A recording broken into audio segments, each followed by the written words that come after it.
ನನ್ನ ಕಲಿಕೆ ಬಹಳ ಕಡಿಮೆ ಹೇಳಬೇಕು ಅಂತ ಹೇಳಿದ್ರೆ. ಇದು ಅಗಾಧವಾಗಿ ಕಲ್ತಿರೋವಂಥವ್ರ ಪರಿಚಯ ನನಗಿದೆ. ಹೊರಗೆ ಹೋಗಿ ಏನೇನಿದೆ ಅಂತ ನೋಡಿದಷ್ಟು ನಮ್ಮ ಒಳಗೆ ಏನೇನಿಲ್ಲ ಅಂತ ಕಲಿತಾ ಹೋಗ್ತೀವಿ. ಒಬ್ರು ಹೇಳ್ತಾರೆ, ನೈಜೀರಿಯಾದಲ್ಲಿ ನನಗೆ ಬಾಗಿಲಿಂದ ಹೊರಗಡೆ ಗನ್ ಇಟ್ಕೊಂಡು ಕಾಯ್ತಾಯಿದ್ರು. ನಾನು ಅದಕ್ಕೆ ಬಾಗಿಲು ಟೇಬಲ್ ಇಟ್ಟು ಕಿಟಕಿಯಿಂದ ಹಾರಿ ನನ್ನ ಕಾಲು ಮುರಿದೋಯ್ತು, ಹಾಗೆ ಓಡಿ ಬಂದಿದ್ದು ನಾನು. ಕಲೆ ಅನ್ನೋದು ಒಂದು ಯಾವುದೋ ಪೂರ್ವಜನ್ಮದ ವಾಸನೆ ಇರುತ್ತೆ. ಇದ್ದಕ್ಕಿದ್ದಂಗೆ ಅವ್ರು ಸಂಗೀತಗಾರ ಆಗೋದಕ್ಕೆ ಸಾಧ್ಯ ಇಲ್ಲ, ಅಥವಾ ಕಲೆಗಾರ ಆಗೋಕ್ಕೆ ಸಾಧ್ಯ ಇಲ್ಲ, ಕಲಾವಿದ ಆಗೋದಕ್ಕೆ ಸಾಧ್ಯ ಇಲ್ಲ. ಸೊ ಮೊದಲ ವಾದ್ಯ ನನಗೆ ಇಷ್ಟ ಆಗಿದ್ದು ಹಾರ್ಮೋನಿಯಂ.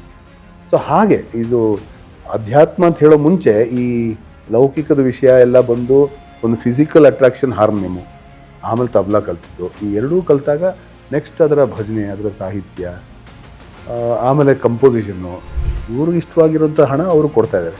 ಸೊ ಈ ಒಂದು ಬಿಸ್ನೆಸ್ನಲ್ಲಿ ಕಲಾವಿದ ಅಲ್ಲೇ ನಿಂತ್ಕೊಂಡಿದ್ದಾನೆ, ಇವರು ಸಂತೋಷವಾಗಿದ್ದಾರೆ, ಇವ್ರಿಗೆ ಎಲ್ಲಿಗೂ ಹೋಗೋ ಅವಕಾಶ ಇಲ್ಲ. ಭಾರತದಲ್ಲಿ ಸಿಗೋಷ್ಟು ನಮಗೆ ಬೆಳೆ, ಈ ಕಲೆಗೆ ಬೆಲೆ ಎರಡೂ ಇಲ್ಲೇ ಸಿಗೋದು. ಸೊ ಎಲ್ಲೋ ಒಂದು ಲೆವೆಲ್ಗೆ ಬಂದರೆ ನಿಂತು ಹೋಗುತ್ತೆ. ಇವಾಗ ಆ ಮಗುವಿನ ಕಲಿಕೆ ಲೆವೆಲ್ಗೆ ಬಂದಾಗ ನಿಂತು ಹೋಗುತ್ತೆ. ಇಲ್ಲ, ಅವರು ಪ್ಲೇಬ್ಯಾಕ್ ಸಿಂಗರ್ ಆಗಬೇಕು, ಪ್ಲೇಬ್ಯಾಕ್ ಸಿಂಗರ್ ಆಗಿ ನಂಬರ್ 1 ಬರಬೇಕು. ನಮ್ಮ ಒಬ್ಬ ಹುಡುಗ ಇದ್ದ, ಅವನು ರಿಯಾಲಿಟಿ ಶೋನಲ್ಲಿ ಚೆನ್ನಾಗಿ ಮುಂದೆ ಬಂದು ಎಲ್ಲ ಆಗ್ತಾಯಿದ್ದ. ಬೆಳಗ್ಗೆ 6 ಗಂಟೆ ನನಗೆ ಮೆಸೇಜ್ ಅಂತ, ಅವನು ಆತ್ಮಹತ್ಯೆ ಮಾಡ್ಕೊಂಡಿದ್ದಾನೆ ಅಂತ. ಯಾವುದೋ ಬಾಂಬೆಗೆ ರಿಯಾಲಿಟಿ ಶೋಗೆ ಹೋಗ್ಬೇಕು ಅಂತ ಆಸೆ ಪಟ್ಟ, ಅವ್ರ ಮನೇಲಿ ಬಿಡಲಿಲ್ಲ. ಇವಾಗ ಹೊಗಳಿದ್ರೆ ಹಾಳಾಗ್ತಾರೆ ಅನ್ನೋದು ಅವ್ರಿಗೆ ಯಾರೋ ಹೇಳಿರ್ಬೋದು, ಆದರೆ ಇವರು ಬೇರೆಯವ್ರನ್ನ ಹೊಗಳೋದನ್ನ ನಿಲ್ಲಿಸಲ್ಲ. ಸೊ ಅದು ನೋಡಿದಾಗ ಏನಾಗುತ್ತೆ, ಮಗು ಕೂಗ್ತಾ ಹೋಗುತ್ತೆ. ಸೊ ಎಷ್ಟು ಮಟ್ಟಿಗೆ ನಾವು ಹೊಗಳಬೇಕು, ಯಾವ್ದು ಸರಿನೋ ಕರೆಕ್ಟಾಗಿ ಇರಬೇಕು ಅಷ್ಟೇ. ಒಂದು ದಿವಸ ಯಾರೋ ಒಂದು ಮಗು ಬಂದ್ಬಿಟ್ಟು ನಿಮ್ಮ ಹತ್ರ ಏನೋ ಅವ್ರು ಕೇಳಿರೋಂಥ ಒಂದು ಏನೋ ಕೆಟ್ಟ ಜೋಕ್ ಹೇಳ್ತೀನಿ ಇಟ್ಕೊಳ್ಳಿ, ತಕ್ಷಣ ನಾವು ಅದಕ್ಕೆ ರಿಯಾಕ್ಟ್ ಮಾಡಿ ಈ ಥರದ್ದು ಮಾತಾಡಬಾರ್ದು ಅಂದ ತಕ್ಷಣ ಏನು ಇಂಪ್ರಿಂಟ್ ಇರುತ್ತೆ. ಈ ಥರದ್ದು ನಾನು ಕೇಳಿದಾಗ ನಮ್ಮ ಅಪ್ಪ ಅಮ್ಮನ ಹತ್ರ ಹೇಳಬಾರ್ದು. ನನಗೆ ಅವಕಾಶ ಬೇಕು ನನಗನ್ಸುತ್ತೆ, ಆದರೆ ನನಗಿಂತ ಯೋಗ್ಯ ಒಬ್ಬ ಅಲ್ಲಿದ್ದಾನೆ ಅಂತ ನನಗೆ ಮರ್ತು ಹೋಗುತ್ತೆ. ನಮಸ್ಕಾರ. Dive deep with Badakila Pradeep ಕಾರ್ಯಕ್ರಮದ ಈ ಸಂಚಿಕೆಗೆ ನಿಮಗೆಲ್ಲರಿಗೂ ಕೂಡ ಸ್ವಾಗತ. ನನ್ನ ಜೊತೆ ಇರೋರು ಹೆಸರಿನಲ್ಲಷ್ಟೇ ಅಲ್ಲ, ಅವರು ಕೈಗೆತ್ತಿಕೊಂಡ ಎಲ್ಲ ಕೆಲಸಗಳಲ್ಲೂ ಪ್ರವೀಣರೇ. ಅವರನ್ನು ನಮ್ಮ ಕಾರ್ಯಕ್ರಮದಲ್ಲಿ ಸ್ವಾಗತ ಮಾಡಿ ಈ ಕಾರ್ಯಕ್ರಮದಲ್ಲಿ ಅವ್ರ ಜೊತೆ ಒಂದಿಷ್ಟು ಮಾತಾಡೋದಕ್ಕೆ ನಮಗೆ ಅವಕಾಶ ಸಿಕ್ಕಿದ್ದೇನೆ, ಭಾಗ್ಯ ಅಂತ ಹೇಳ್ತಾ ನಾನು ಇವತ್ತಿನ ನಮ್ಮ dive deep with Badakila Pradeep ಕಾರ್ಯಕ್ರಮಕ್ಕೆ ಸ್ವಾಗತ ಮಾಡ್ತಾ ಇದ್ದೀನಿ. ಸರ್ ನಮಸ್ತೆ. ನಮಸ್ಕಾರ. ನಮ್ಮ ಜೊತೆ ಇದ್ದಾರೆ ಶ್ರೀಯುತ ಪ್ರವೀಣ್ ಡಿ ರಾವ್ ಅವರು. Thank you so much sir, ಕರೆದ ತಕ್ಷಣ ಬಂದ್ರಿ. ಬಂದಿದ್ದಕ್ಕೆ ಧನ್ಯವಾದವನ್ನು ಹೇಳ್ತಾ ನಮಗೆ ಭಗವದ್ಗೀತೆ ಈ ಪ್ರತಿಯನ್ನು ಕೊಡ್ತಾ ಇದ್ದೀವಿ. Thank you. ನಿಮ್ಮ ಪ್ರಾವೀಣ್ಯತೆ ಬಗ್ಗೆ ಹೇಳಬೇಕಾಗಿಲ್ಲ, ಜನಕ್ಕೆ ನಿಜವಾಗ್ಲೂ ಅಂದರೆ ಕಳೆದ 3-4 ದಶಕಗಳಿಂದ ಗೊತ್ತಿರುವಂಥದ್ದೇ. ಅಲ್ಲಿಂದಲೇ ನಾವು ಮಾತುಗಳನ್ನು ಶುರು ಮಾಡೋದಾದರೆ, ನನಗೆ ಎಲ್ಲೋ ಯಾರೋ ಹೇಳಿದ ವಿಷಯ, ನಿಮ್ಮನ್ನು ನೋಡಿದ ತಕ್ಷಣ ನಿಮ್ಮ ಅಂದರೆ ಯಾರೋ ಎಲ್ಲರಲ್ಲೂ ಒಂದೊಂದು ವಿಶೇಷತೆಯನ್ನು ನಾವು ಕಾಣ್ತೀವಿ. ಗುಂಗುರು ಕೂದಲು ಕಾಣೋದು. ಸೊ ಹಾಗೆ ಪ್ರತಿಯೊಂದು ಗುಂಗುರಿನಲ್ಲೂ ಕೂಡ ಒಂದೊಂದು ಮಿದುಳಿದೆ ಅನ್ನೋದನ್ನು ಹೇಳಿದರು. ಬೇರೆ ಯಾರೂ ಅಲ್ಲ, ಮನೋಜ್ ವಸಿಷ್ಠ ಅವರು ಅದನ್ನು ಹೇಳ್ತಾ ಇದ್ರು, ಅರುಂಧತಿಯವರು ಹೇಳ್ತಾ ಇದ್ರು. ಸರ್ ಅದ್ರ ಬಗ್ಗೆ ಹೇಳಿ ಸರ್. ಅಂದರೆ ಆ ಜ್ಞಾನ ಅದು ಹೇಗೆ? ಅದೇನು ಅಂತ ಹೇಳಿದ್ರೆ, ನಾನು I am A good student. ಬಹಳಷ್ಟು ಜನ ನನಗೆ, ಮುಖ್ಯವಾಗಿ ನನ್ನ ಗುರುಗಳು ಪಂಡಿತ್ ಆರ್ ವಿ ಶೇಷಾದ್ರಿ ಗವಾಯಿಗಳು ಹಾಗೂ ಪಂಡಿತ್ ರವೀಂದ್ರ ಯಾವಗಲ್, ಇವರಿಬ್ಬರು ನನ್ನ ಸಂಗೀತದ ಗುರುಗಳು. ಅದು ಬಿಟ್ಟರೆ ಶಾಲೆಯಲ್ಲಿ ಬಹಳಷ್ಟು ಜನ ಗುರುಗಳಿದ್ದಾರೆ. ಈಗಲೂ ನನ್ನ ಪ್ರೈಮರಿ ಸ್ಕೂಲ್ ಗುರುಗಳು ಕೂಡ ನನ್ನ ಜೊತೆ ಒಡನಾಟ ಇಟ್ಕೊಂಡಿದ್ದಾರೆ. ಸೊ ಹಾಗೆ ಗುರುಗಳು ಎಷ್ಟೊಂದು ಜನ ಇದ್ದಾರಲ್ಲ, ಎಷ್ಟೋ ವಿಷಯಗಳು ಎಸ್ಪೆಷಲಿ ಕಲೆಗೆ ಸಂಬಂಧಪಟ್ಟಿದ್ದು ನಾನು ಒಳಗೆ ಉಳಿಸ್ಕೋತಾ ಇದ್ದೆ. ಉಳಿಸ್ಕೊಂಡಿದ್ದೆ, ನಾನು ಬೇರೆಯವ್ರ ಹತ್ರ ಹೇಳ್ತಾ ಇದ್ದೆ. ಹಾಗೂ ಪ್ರತಿಯೊಂದು ಕಾರ್ಯಕ್ರಮದಲ್ಲಿ, ಪ್ರತಿಯೊಂದು ಕಡೆ ಹೋದಾಗೆಲ್ಲ ಒಬ್ಬರವ್ರ ಗುರುಗಳು ಇರ್ತಾರೆ, ಒಂದೊಂದೇನೋ ವಿಷಯ ಹೇಳ್ತಾರೆ. ನನಗನ್ಸೋದೇನೆಂದರೆ, ಒಳ್ಳೆ ಸ್ಟೂಡೆಂಟ್ ಏನು ಮಾಡಬೇಕು ಅಂದರೆ, ರೀಟೈನಿಂಗ್ ಇಟ್ಕೊಂಡ್ರೆ, ಏನು ಕಲ್ತಿದ್ದೀವೋ, ಏನು ಕೇಳಿದ್ದೀವೋ ಅದು ರೀಟೈನ್ ಮಾಡಿಕೊಂಡು ಅಪ್ಲಿಕೇಶನ್ ಮಾಡೋದಕ್ಕೆ ಹೇಗಾರು ಒಂದು ಸಾಮರ್ಥ್ಯ ಬಂದುಬಿಟ್ರೆ ಏನು ಬೇಕೋ ಮಾಡ್ಬೋದು. ಆ ಜ್ಞಾನ ನಮಗೆ, ಇವಾಗ ನಾನು ಸ್ಕಾಲರ್ ಅಂತ ನಾನು ಹೇಳ್ಕೊಳ್ಳೋದಕ್ಕಾಗಲ್ಲ, ಆದರೆ ನನಗೆ ಬೇಕಾದಾಗ ಯಾವುದೋ ಒಂದು ಗುರು ಹೇಳ್ಕೊಟ್ಟಿದ್ದು ನನಗೆ ಕೈಗೆ ಸಿಗುತ್ತೆ, ಒಂದು ಟೂಲ್ ಬಳಸೋದಕ್ಕೆ ಅನುಕೂಲ ಆಗುತ್ತೆ, ಅಷ್ಟೇ ವಿಷಯ. ಅದನ್ನು ಆ ಕ್ಷಣದಲ್ಲಿ ತಂದು ಅದನ್ನು ಹೊರತರೋ ತಾಕತ್ತು ಅಥವಾ ಒಂದು ಕೆಪಾಸಿಟಿ ಅದು ಹೇಗೆ? ಅದು ನಮ್ಮದಲ್ಲ, ಅದು ಭಗವಂತಂದೇ, ಗುರುಗಳದೇ. ಅದೇನಂತ ಹೇಳಿದ್ರೆ ನಾನು ಇವತ್ತಿಗೂ ಅಷ್ಟೇ, ನಮಗೂ ಆಶ್ಚರ್ಯ ಆಗುತ್ತೆ ಕೆಲವು ಸರಿ ನೋಡಿದಾಗ. ಒಂದು 10 ವರ್ಷದಿಂದ, 20 ವರ್ಷದಿಂದ, 30 ವರ್ಷದಿಂದ ಅದು ಕಂಪೋಸಿಷನ್ ಕೇಳಿದಾಗ ಇದು ನಾನು ಮಾಡಿದ್ದ ಅಂತ ಅನಿಸುತ್ತೆ. ಇವತ್ತಿಗೂ ಯಾವುದೋ ಒಂದು ಸ್ಟುಡಿಯೋಲ್ಲಿ ಕೂತ್ಕೊಂಡಾಗ ಒಂದು ಸಾಹಿತ್ಯ ಸಿಕ್ಕಿದಾಗ ಅದು ಕಂಪೋಸಿಷನ್ ನೋಡಿದಾಗ ಇದು ಈ ಥರ ಯಾಕೆ ಬಂತು ನನಗೆ, ಈ ಥರದ್ದು ಒಂದು ಫ್ರೇಸ್ ನನಗೆ ಮೊದಲೇ ಹೊಳಿಲ್ವಲ್ಲ, ಯಾವತ್ತು ಈ ಥರದ್ದು ಬಂದಿರಲಿಲ್ವಲ್ಲ, ಅಥವಾ ಇದೇ ರಾಗ ತೊಗೋಬೇಕು ಅಂತ ನನಗೆ ಅನಿಸಿದ್ದು ಯಾಕೆ. ಇದೆಲ್ಲ ನಮ್ಮದಲ್ಲ, ಅದು ಒಂದು ಯಾವುದೋ ಒಂದು ಬೇರೆ ಮೀಡಿಯಮ್ ನಡೀತಾ ಇರುತ್ತೆ, ನಮ್ಮ ಮುಖಾಂತರ ನಡೆಯುತ್ತೆ. ಅದಂತೂ ನಾನು ನಂಬೋಂಥ ವಿಷಯ. ಯಾಕೆ ನಮಗಿರುವಂಥ ನನ್ನ ಕಲಿಕೆ ಬಹಳ ಕಡಿಮೆ ಹೇಳಬೇಕು ಅಂತ ಹೇಳಿದ್ರೆ. ಇದು ಅಗಾಧವಾಗಿ ಕಲ್ತಿರೋವಂಥವ್ರ ಪರಿಚಯ ನನಗಿದೆ, ಅದಕ್ಕೋಸ್ಕರ ಹೇಳ್ತಾಯಿದ್ದೀನಿ. ಅಂದರೆ ಅರ್ಧ ಜೀವನ ಬರೀ ಕಲಿಕೆಯಲ್ಲೇ ಮುಳುಗಿದ್ದು ಆಮೇಲೆ ಬಂದು ಸಮಾಜಕ್ಕೆ ಏನೋ ಕೊಡ್ತಾ ಇರೋವಂಥವ್ರು ಹಲವಾರು ಜನ ನಾನು ನೋಡಿದ್ದೀನಿ, ನನ್ನ ಜೊತೆನೇ ಇದ್ದಾರೆ. ಆಗ ಲೆಕ್ಕ ಹಾಕ್ಕೊಂಡ್ರೆ ನಾನು ಕಲ್ತಿದ್ದು ಭಾಳ ಕಮ್ಮಿ, ಆದರೆ ನನ್ನ ಕಡೆಯಿಂದ ಸಮಾಜಕ್ಕೆ ಜಾಸ್ತಿ ಕೊಡಿಸ್ತಾ ಇರೋದು ನಾನು ನೋಡ್ತೀನಿ, ಕಾಣ್ತೀನಿ. ಹಾಗಿದ್ದಾಗ ನನಗೆ ಖಂಡಿತವಾಗಿ ಅನಿಸುತ್ತೆ ನಮ್ಮ ಮೆದುಳದು ಮಾತ್ರ ಅಲ್ಲ ಕೆಲಸ ಇದು, ಬೇರೆ ಯಾವುದೋ ನಾವು ಜಸ್ಟ್ ಒಂದು ರಿಸೀವರು, ಟ್ರಾನ್ಸ್ಮಿಟ್ರು ಅಷ್ಟೇ ಅಂತ ಅನಿಸುತ್ತೆ. ಹಾಗೆ ಹೆಸರು ನನಗೆ ಬರ್ತಾ ಇರುತ್ತೆ, ಸಂತೋಷ. ನಮಗೆ ಹೆಸರು ಬರ್ತಾರೆ, ಯಾರಿಗೆ ಬೇಜಾರು. ನಿಜವಾದ ಒಬ್ಬ ವಿದ್ಯಾರ್ಥಿಯ ಲಕ್ಷಣ ಅನಿಸುತ್ತೆ. ಅಂದರೆ ಇನ್ನೊಂದು ಅಜ್ಞಾನದಾಹ ಇರೋರ ಲಕ್ಷಣ ಅನಿಸುತ್ತೆ. ಅಂದರೆ ಕಲ್ತದ್ದು ಕಡಿಮೆ ಅಂತಂದರೆ ಅವರಿಗೆ ಕಲಿಯೋದಕ್ಕೆ ನಿರಂತರ ಆಸಕ್ತಿ ಖಂಡಿತವಾಗಿದೆ. ನಿಜವಾಗಿ ನಾವು ಹೊರಗೆ ಹೋಗಿ ಏನೇನಿದೆ ಅಂತ ನೋಡಿದಷ್ಟು ನಮ್ಮ ಒಳಗೆ ಏನೇನಿಲ್ಲ ಅಂತ ಕಲಿತಾ ಹೋಗ್ತೀವಿ. ಅದು ನಾನು ತುಂಬ ಚಿಕ್ಕ ವಯಸ್ಸಿಂದಲೇ ನಾನು ದೇಶದ ಹೊರಗಂದರೆ ನಮ್ಮ ಮನೆ ಹೊರಗೊಂದು, ಊರಿನ ಹೊರಗೊಂದು, ದೇಶದ ಹೊರಗೊಂದು ಅಷ್ಟೂ ನೋಡ್ಕೊಂಬಂದಾಗ ಖಂಡಿತವಾಗಿಯೂ ಎಂತೆಂಥ ಕಲಾವಿದರನ್ನ, ಎಂತೆಂಥ ಮನುಷ್ಯರನ್ನ ನೋಡ್ಬಿಟ್ಟಿದ್ದೀನಿ ಅಂತ ಹೇಳಿದ್ರೆ, ಸಾಧಕರನ್ನ ನಾವು ಖಂಡಿತವಾಗಿಯೂ ಎಲ್ಲೂ ಹತ್ತಿರ ಕೂಡ ಇಲ್ಲ. ಉದಾಹರಣೆಗಳು ಬಹಳಷ್ಟೇ ಹೇಳ್ಬೋದು ನಾನು. ಇಂಗ್ಲೆಂಡ್ನಲ್ಲಿ, ಲಂಡನ್ನಲ್ಲಿ ಯೂಜಿನ್ ಸ್ಕೀಫ್ ಅಂತ ಒಬ್ಬರಿದ್ದಾರೆ. ಅವರು ಜೊಹಾನ್ಸ್ಬರ್ಗಿಂದ ಬಂದಂಥವ್ರು. ಅವರು ಇಂಗ್ಲೆಂಡ್ಗೆ ಬಂದವರು. ಅವರು ಆಫ್ರಿಕನ್, ಅವರು ಸೌತ್ ಆಫ್ರಿಕನ್. ಇಂಗ್ಲೆಂಡ್ಗೆ ಅವರು ಬಂದಾಗ ಆ ಕ್ಷಣ ಹೇಗಿತ್ತು ಅಂದರೆ, ಇದು ಆಫ್ರಿಕಾನಲ್ಲಿ ವಾರ್ ನಡೀತಾ ಇತ್ತು. ಅವರು ಒಬ್ಬ ದೊಡ್ಡ ರೆವಲ್ಯೂಷನರಿ ಒಬ್ಬನ ಡ್ರೈವರ್ ಆಗಿದ್ದರು. ಅವರು ಅಲ್ಲಿನ ಈ ಆರ್ಮಿ ಅವ್ರ ಹಿಂದೆ ಬಂದೂಕು ಇಟ್ಕೊಂಡು ಬರಬೇಕಾದ್ರೆ ಅವರು ಓಡ್ಬಂದು ಸಾಗರದಲ್ಲಿ ಧುಮುಕಿ ಹೇಗೋ ಇದ್ದಿಲ್ಲ ಒಂದು ಶಿಪ್ನಲ್ಲಿ ಬಂದು ಲಂಡನ್ಗೆ ಬಂದವರು. ಬಹಳ ದೊಡ್ಡ ಸಂಗೀತಗಾರರವರು. ಹಾಗೆ ಬಹಳ ಟ್ರಾಮಾನಲ್ಲಿರುವಂಥ ಸೈನಿಕರಿಗೆ ಅವರು ತುಂಬ ವರ್ಕ್ಶಾಪ್ ಎಲ್ಲ ಮಾಡಿ ಹೊರಗೆ ತರೋದಕ್ಕೆ ಪ್ರಯತ್ನ ಪಡ್ತಾರೆ. ಇಲ್ಲಿ ಬಂದ ನಂತರ ಅಲ್ಲಿ ಲಂಡನ್ ಬಂದಮೇಲೆ ಅದು ಇವಾಗ ನಡೀತಾ ಇರೋವಂಥ ವಿಷಯ. ನಾನಿದು ಹೇಳ್ತಾ ಇರೋದು ನಿಮ್ಗೆ ಸುಮಾರು 50 ವರ್ಷದ ಹಿಂದಿನ ಕತೆ. ಅವರು ಅಲ್ಲಿ ಬಂದಿದ್ದು. ಅಲ್ಲಿ ಬಂದು ಅಲ್ಲಿ ಆಗಲೂ ಕೂಡ ಕೆಲವು ಜಾಗದಲ್ಲಿ ಬೇರೆ ಬಣ್ಣದವರು ಹೋಗೋದಕ್ಕೆ ಆಗದೇ ಇರುವಂಥ ಸ್ಥಿತಿ ಇದ್ದಾಗ ಅವರು ಹೊರಗೆ ನಿಂತು ಆ ಜಾಗದಲ್ಲಿ ಎಷ್ಟೋ ವರ್ಷ ಹೊರಗೆ ನಿಂತು ಕೇಳಿ ಕಲಿತು ಹೇಗೋ ಮಾಡಿ ಒಳಗೆ ಹೋಗಿ ಆ ಒಂದು ಟ್ರಾನ್ಸಿಷನ್ಗೆ ಇವರು ಕಾರಣೀಭೂತರಾಗ್ತಾರೆ. ಅವ್ರ ಜೊತೆ ನನಗೆ ಒಡನಾಟ ಇದೆ. ಯಾವುದೋ ಒಂದು ಕಾರ್ಯಕ್ರಮದಲ್ಲಿ, ಒಂದು ದೊಡ್ಡ ಕಾರ್ಯಕ್ರಮ, ಒಂದು ಮ್ಯೂಸಿಕಲ್. ಯಾವ ಮ್ಯೂಸಿಕಲ್ ಅಂತ ಹೇಳಿದ್ರೆ ಮದರ್ಲ್ಯಾಂಡ್ ಅನ್ನೋ ಒಂದು ಮ್ಯೂಸಿಕಲ್ಲು. ಅದು ಇಂಗ್ಲೆಂಡ್ನಲ್ಲಿ ನಡೀತಾ ಇರೋದು. ಅದಕ್ಕೆ ಮ್ಯೂಸಿಕ್ ಕ್ರಿಯೇಟ್ ಮಾಡೋದಕ್ಕೆ ನನಗೆ ಪ್ರೊಡಕ್ಷನ್ ಗ್ರ್ಯಾಂಟ್ ಸಿಕ್ಕಿತ್ತು, PRS ಗ್ರ್ಯಾಂಟ್ ಅಂತ, ಅದು ಅವಾರ್ಡ್ ಅಂತ ಕರೀತಾರೆ ಅಲ್ಲಿ. ಅದು ಸಿಕ್ಕಿತ್ತು. ನಾನು music composer for the show. ಆ ಶೋ ಏನು ಅಂತ ತಿಳ್ಕೊಳ್ಳೋದಕ್ಕೆ ಈ ಥರ ಒಂದು 10-12 ಜನ ಕೂತಿದ್ದೀವಿ. ಒಬ್ಬರು ಆರ್ಟಿಸ್ಟಿಕ್ ಡೈರೆಕ್ಟ್ರು, ಇವರು ಯೂಜಿನ್ ಸ್ಕೀಫ್ ಅಂತ ನಾನು ಹೇಳಿದ ಮನುಷ್ಯ. ಹಾಗೆ ರೈಟರ್ ಒಬ್ಬರು, ಅವ್ರ ಹೆಸರು ಟುಂಡೆ ಅಂತವರು, ಅವರು ಆಫ್ರಿಕನ್ನು. ಆಮೇಲೆ ಇನ್ನೊಬ್ಬರು ಡ್ರಾಮಟರ್ಜು, ಹೀಗೆ ಇನ್ನೊಬ್ಬರು ಮ್ಯೂಸಿಷಿಯನು. ಆ ಥರ ಎಲ್ಲ ಕೂತ್ಕೊಂಡು ಮಾತಾಡ್ತಾ ಇದ್ದೀವಿ. ನಮ್ಮ ಅನುಭವಗಳನ್ನ ಹೇಳ್ಕೊಂಬರ್ತಾಯಿದ್ದೀವಿ. ಒಬ್ಬರೊಬ್ಬರು ಈ ಸ್ಲೇವರಿಯಿಂದ ಆದಂಥ ಅನುಭವಗಳು ಹೇಳ್ಕೊಂಬರ್ತಾಯಿದ್ದಾರೆ. ಒಬ್ರು ಹೇಳ್ತಾರೆ, ನೈಜೀರಿಯಲ್ಲಿ ನನಗೆ ಬಾಗಿಲಿಂದ ಹೊರಗಡೆ ಗನ್ ಇಟ್ಕೊಂಡು ಕಾಯ್ತಾಯಿದ್ರು, ನಾನು ಅದಕ್ಕೆ ಟೇಬಲ್ ಇಟ್ಟು ಕಿಟಕಿಯಿಂದ ಹಾರಿ ನನ್ನ ಕಾಲು ಮುರಿದೋಯ್ತು, ಹಾಗೆ ಓಡಿ ಬಂದಿದ್ದು ನಾನು. ಇನ್ನೊಬ್ರು ಹೇಳಿದ್ರು, ಈ ಕತೆ ಹೇಳಿದ್ರು, ನಾನು ಈ ಥರ ಬಂದೆ.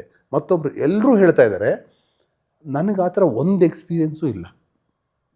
ನಾನು ಸಂಗೀತ ನಿರ್ದೇಶಕ.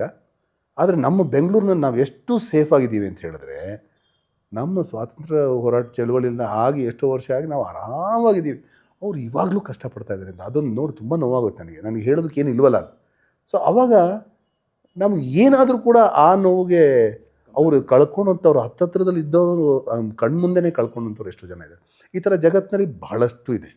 ಈ ಕಡೆ ನಾನು ಕೊರಿಯಾನಲ್ಲಿ ನೋಡಿದ್ದೀನಿ, ಆ ಕಡೆ ಅಮೆರಿಕದಲ್ಲಿ, ಎಲ್ಲ ಕಡೆನೂ ಇದೇ ನಡೀತಾ ಇದೆ. ಸೊ ನಾವು ಎಷ್ಟು ಸಮಾಧಾನವಾಗಿ ಸಂತೋಷವಾಗಿದ್ದೀವಿ ಅಂತ ನೋಡಿದಾಗ ಕಲಿಯೋದಕ್ಕೆ ಬಹಳಷ್ಟಿದೆ ಅಂತ ಡೆಫಿನೆಟ್ಲಿ ಗೊತ್ತಾಗುತ್ತೆ. ಬಟ್ ಅದನ್ನು ಮೀರಿ ಆ ಸಂಗೀತದಲ್ಲಿ ಸಾಧನೆ ಅದು ಅಂದರೆ ನಿಮ್ಮ ಪ್ರಕಾರ ಆ, ಅದು ಹೇಗೆ ನನಗ ಒಬ್ಬ ಸಂಗೀತಗಾರನಿಗೆ ಹಾಂ ಅಂದರೆ ಈಗ ನನಗೂ ಒಂದು ರೀತಿಯ ಸಂಗೀತದ ಗಾಳಿ ಸುತ್ತಮುತ್ತ ಇರೋದ್ರಿಂದ ನಾನು ಅಂದರೆ ನೋಡಿರೋದ್ರಿಂದ ನಾನು ಕಲ್ತವನಲ್ಲ, ನಾನು ಆ ಕುತೂಹಲದಲ್ಲಿ ಕೇಳ್ತಾ ಇದ್ದೀನಿ. ಈ ಅಡೆತಡೆಗಳನ್ನು ಮೀರಿ ಅದು ಹೊರಗೆ ಬರೋದು ಅದು ಹೇಗೆ, ಏನು ಅದಕ್ಕೆ? ಅದು ಇವಾಗ ನಮ್ಗೆ ಸಂಗೀತ ಅಂತ ಹೇಳಿದ್ರೆ ಇವಾಗ ಸಂಗೀತದ ವ್ಯಾಕರಣ ಗ್ರಾಮರ್ ಇದೆಯಲ್ಲ, ಅದೆಲ್ಲ ಎಳೆ ಎಳೆ ಎಳೆ ಎಳೆ ಬಣ್ಣದ ಎಳೆಗಳಿದ್ದಂಗೆ, ರಿಬ್ಬನ್ಸ್ ಇದ್ದಂಗೆ. ನಮ್ಮ ಅನುಭವಗಳು ಇವಾಗ ನೋವಿರ್ಬೋದು, ನಲಿವಿರ್ಬೋದು, ನಮ್ಗೆ ಯಾವುದೋ ಏಟು ಬಿದ್ದಿರೋದಿರ್ಬೋದು, ನಮ್ಗೆ ಹೃದಯಾಘಾತ ಆಗಿರ್ಬೋದು, ಯಾವುದೋ ಒಂದು ಹಾರ್ಟ್ ಬ್ರೋಕನ್ ಯಾವುದೋ ಫೀಲಿಂಗ್, ಯಾರೋ ಬಿಟ್ಟು ಹೋಗಿದ್ದಿರ್ಬೋದು, ಮೋಸ ಮಾಡಿದ್ದಿರ್ಬೋದು, ಎಲ್ಲ ಸೇರಿ ಜಡೆ ಹೆಣಿಯೋದು ನಾವು. ಸೊ ನಮ್ಮ ಭಾವಗಳೇ ಅದರಲ್ಲಿ ಸೇರಿಕೊಂಡು ನಾವು ಕಲ್ತಿರೋಂಥ ವ್ಯಾಕರಣದ ಅಪ್ಲಿಕೇಶನ್ ಆಗುತ್ತೆ.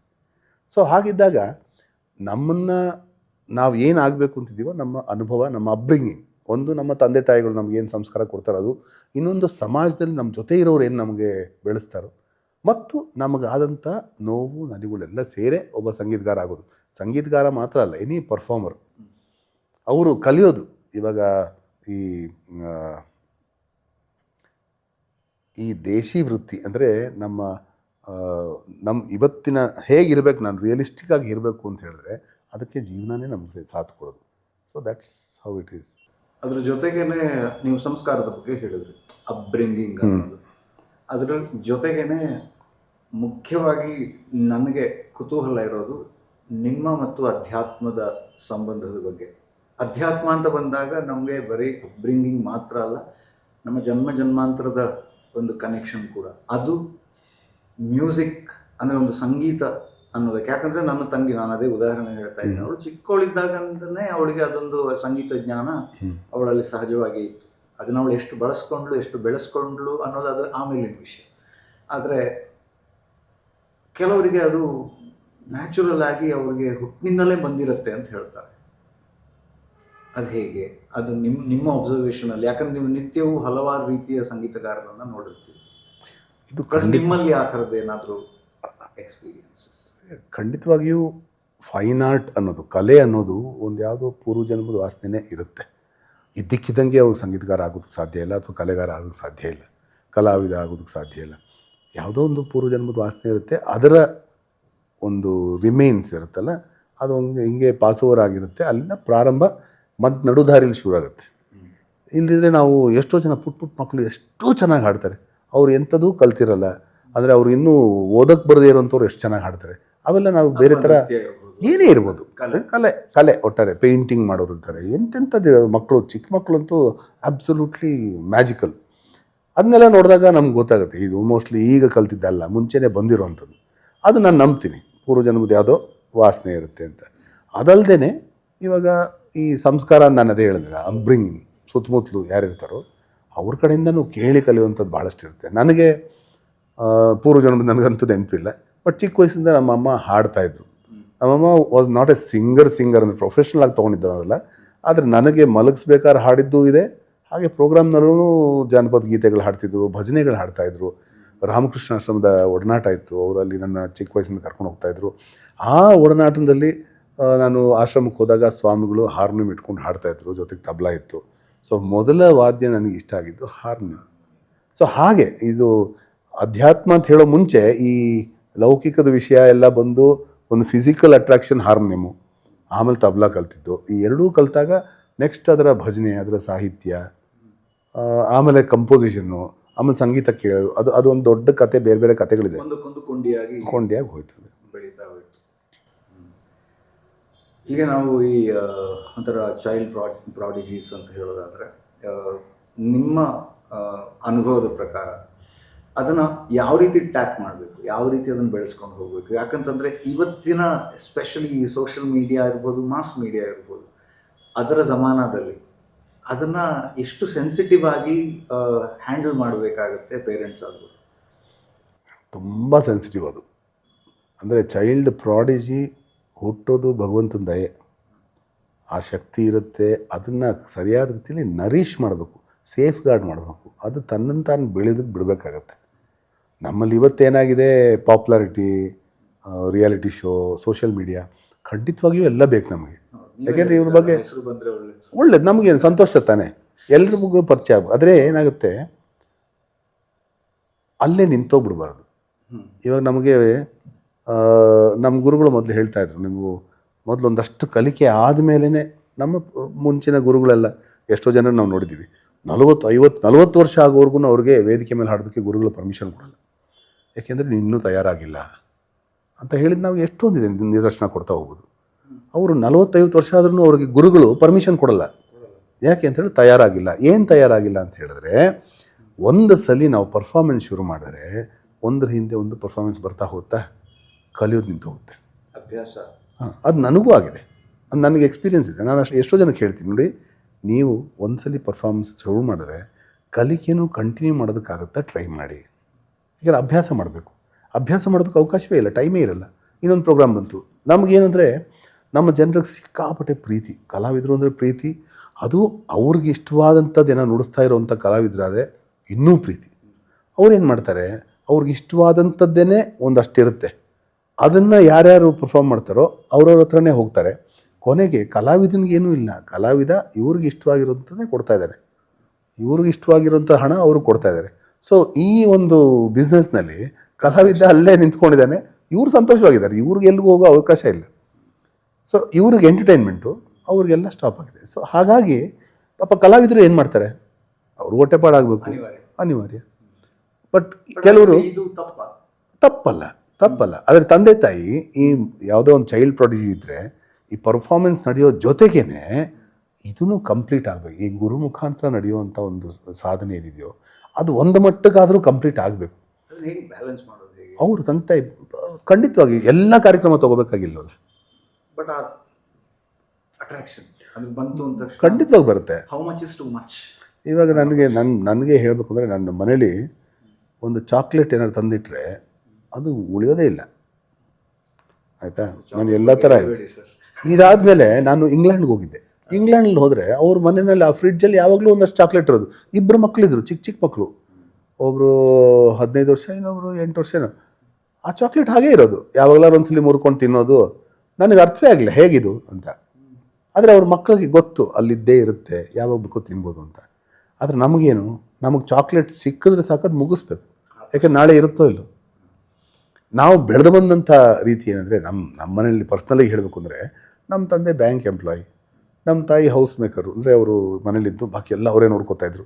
ಎಷ್ಟು ಬರ್ತಿತ್ತೋ ನಮಗೇನು ಸಾಲ ಸೋಲ ಎಲ್ಲ ಮುಗಿದು ಎಲ್ಲ ಆಗಿ ಕೊನೆಗೆ ಏನಾದ್ರು ಸ್ವಲ್ಪ ಉಳಿಸೋದಕ್ಕಾಗೋದಿದ್ರೆ ಅಷ್ಟೇ ಕರೆಕ್ಟಾಗಿತ್ತು, ಚೆನ್ನಾಗಿತ್ತು. ನಾವೆಲ್ಲ ಆರಾಮಾಗಿ, ನಮಗೇನೂ ಕೊರತೆ ಆಗಲಿಲ್ಲ, ಏನಿಲ್ಲ.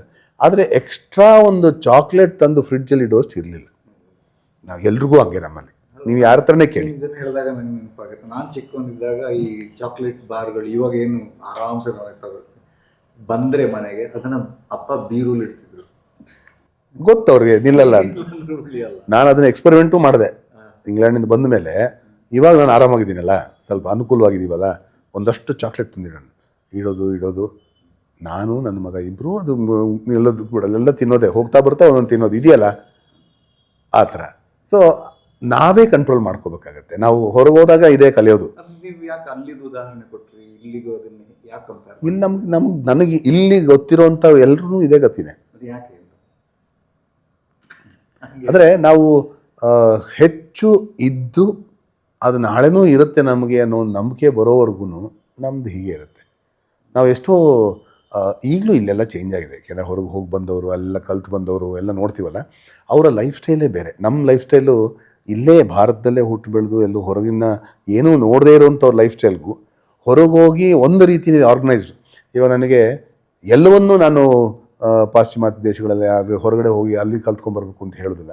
ಯಾಕೆಂದ್ರೆ ನಮ್ಮಲ್ಲಿರುವಂಥ, ನಾನು ಇದುವರೆಗೂ ಸುಮಾರು 92ಇಂದ ಹೊರದೇಶಕ್ಕೆ ಹೋಗ್ತಾಯಿದ್ದೀನಿ ನಾನು. ಬಟ್ ಹೋದಾಗೆಲ್ಲ ನಾನು ಭಾರತದಲ್ಲೇ ಜಾಸ್ತಿ ಇರಬೇಕು ಅಂತಲೇ ಅನಿಸುತ್ತೆ.